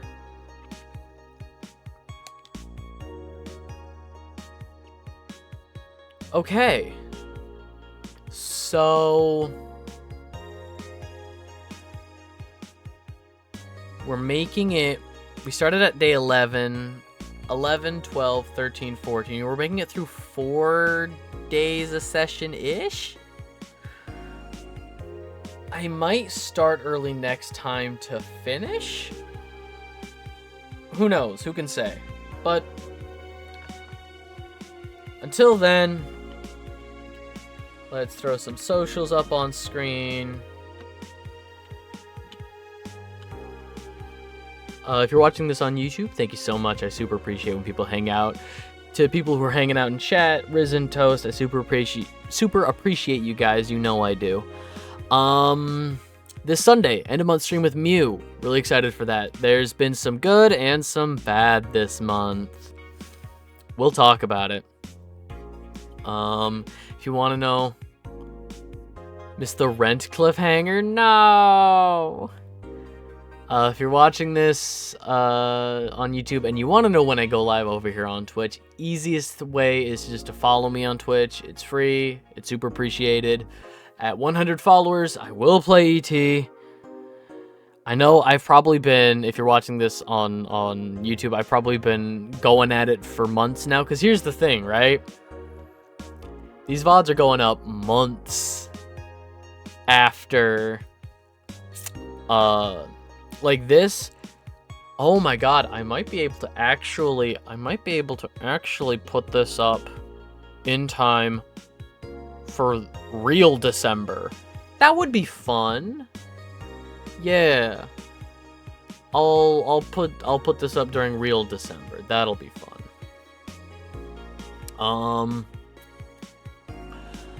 Trying to think if there's anything else. Oh, KAFM right there on screen.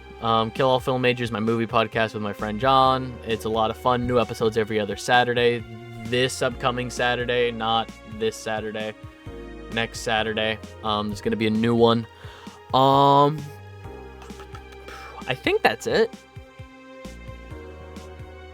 Follow me on Twitch, VODs on YouTube, KAFM, the Discord. If you want a say in what I play next, there is a Discord. We vote, whenever I finish a game, we vote on the next thing that I play. And let's see what's winning real quick. I finished Dot Hack, and it looks like Spyro is winning. So I'm gonna be playing Spyro again soon. I miss Spyro. I missed playing Spyro. It'll be a good time, great time. So, the Discord, KFM, end of month stream with Mew, last Sunday of every month. VODs for that go up the last Saturday of the next month. Follow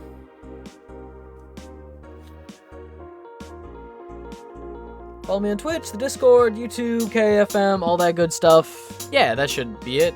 Somewhere in there I rambled about everything.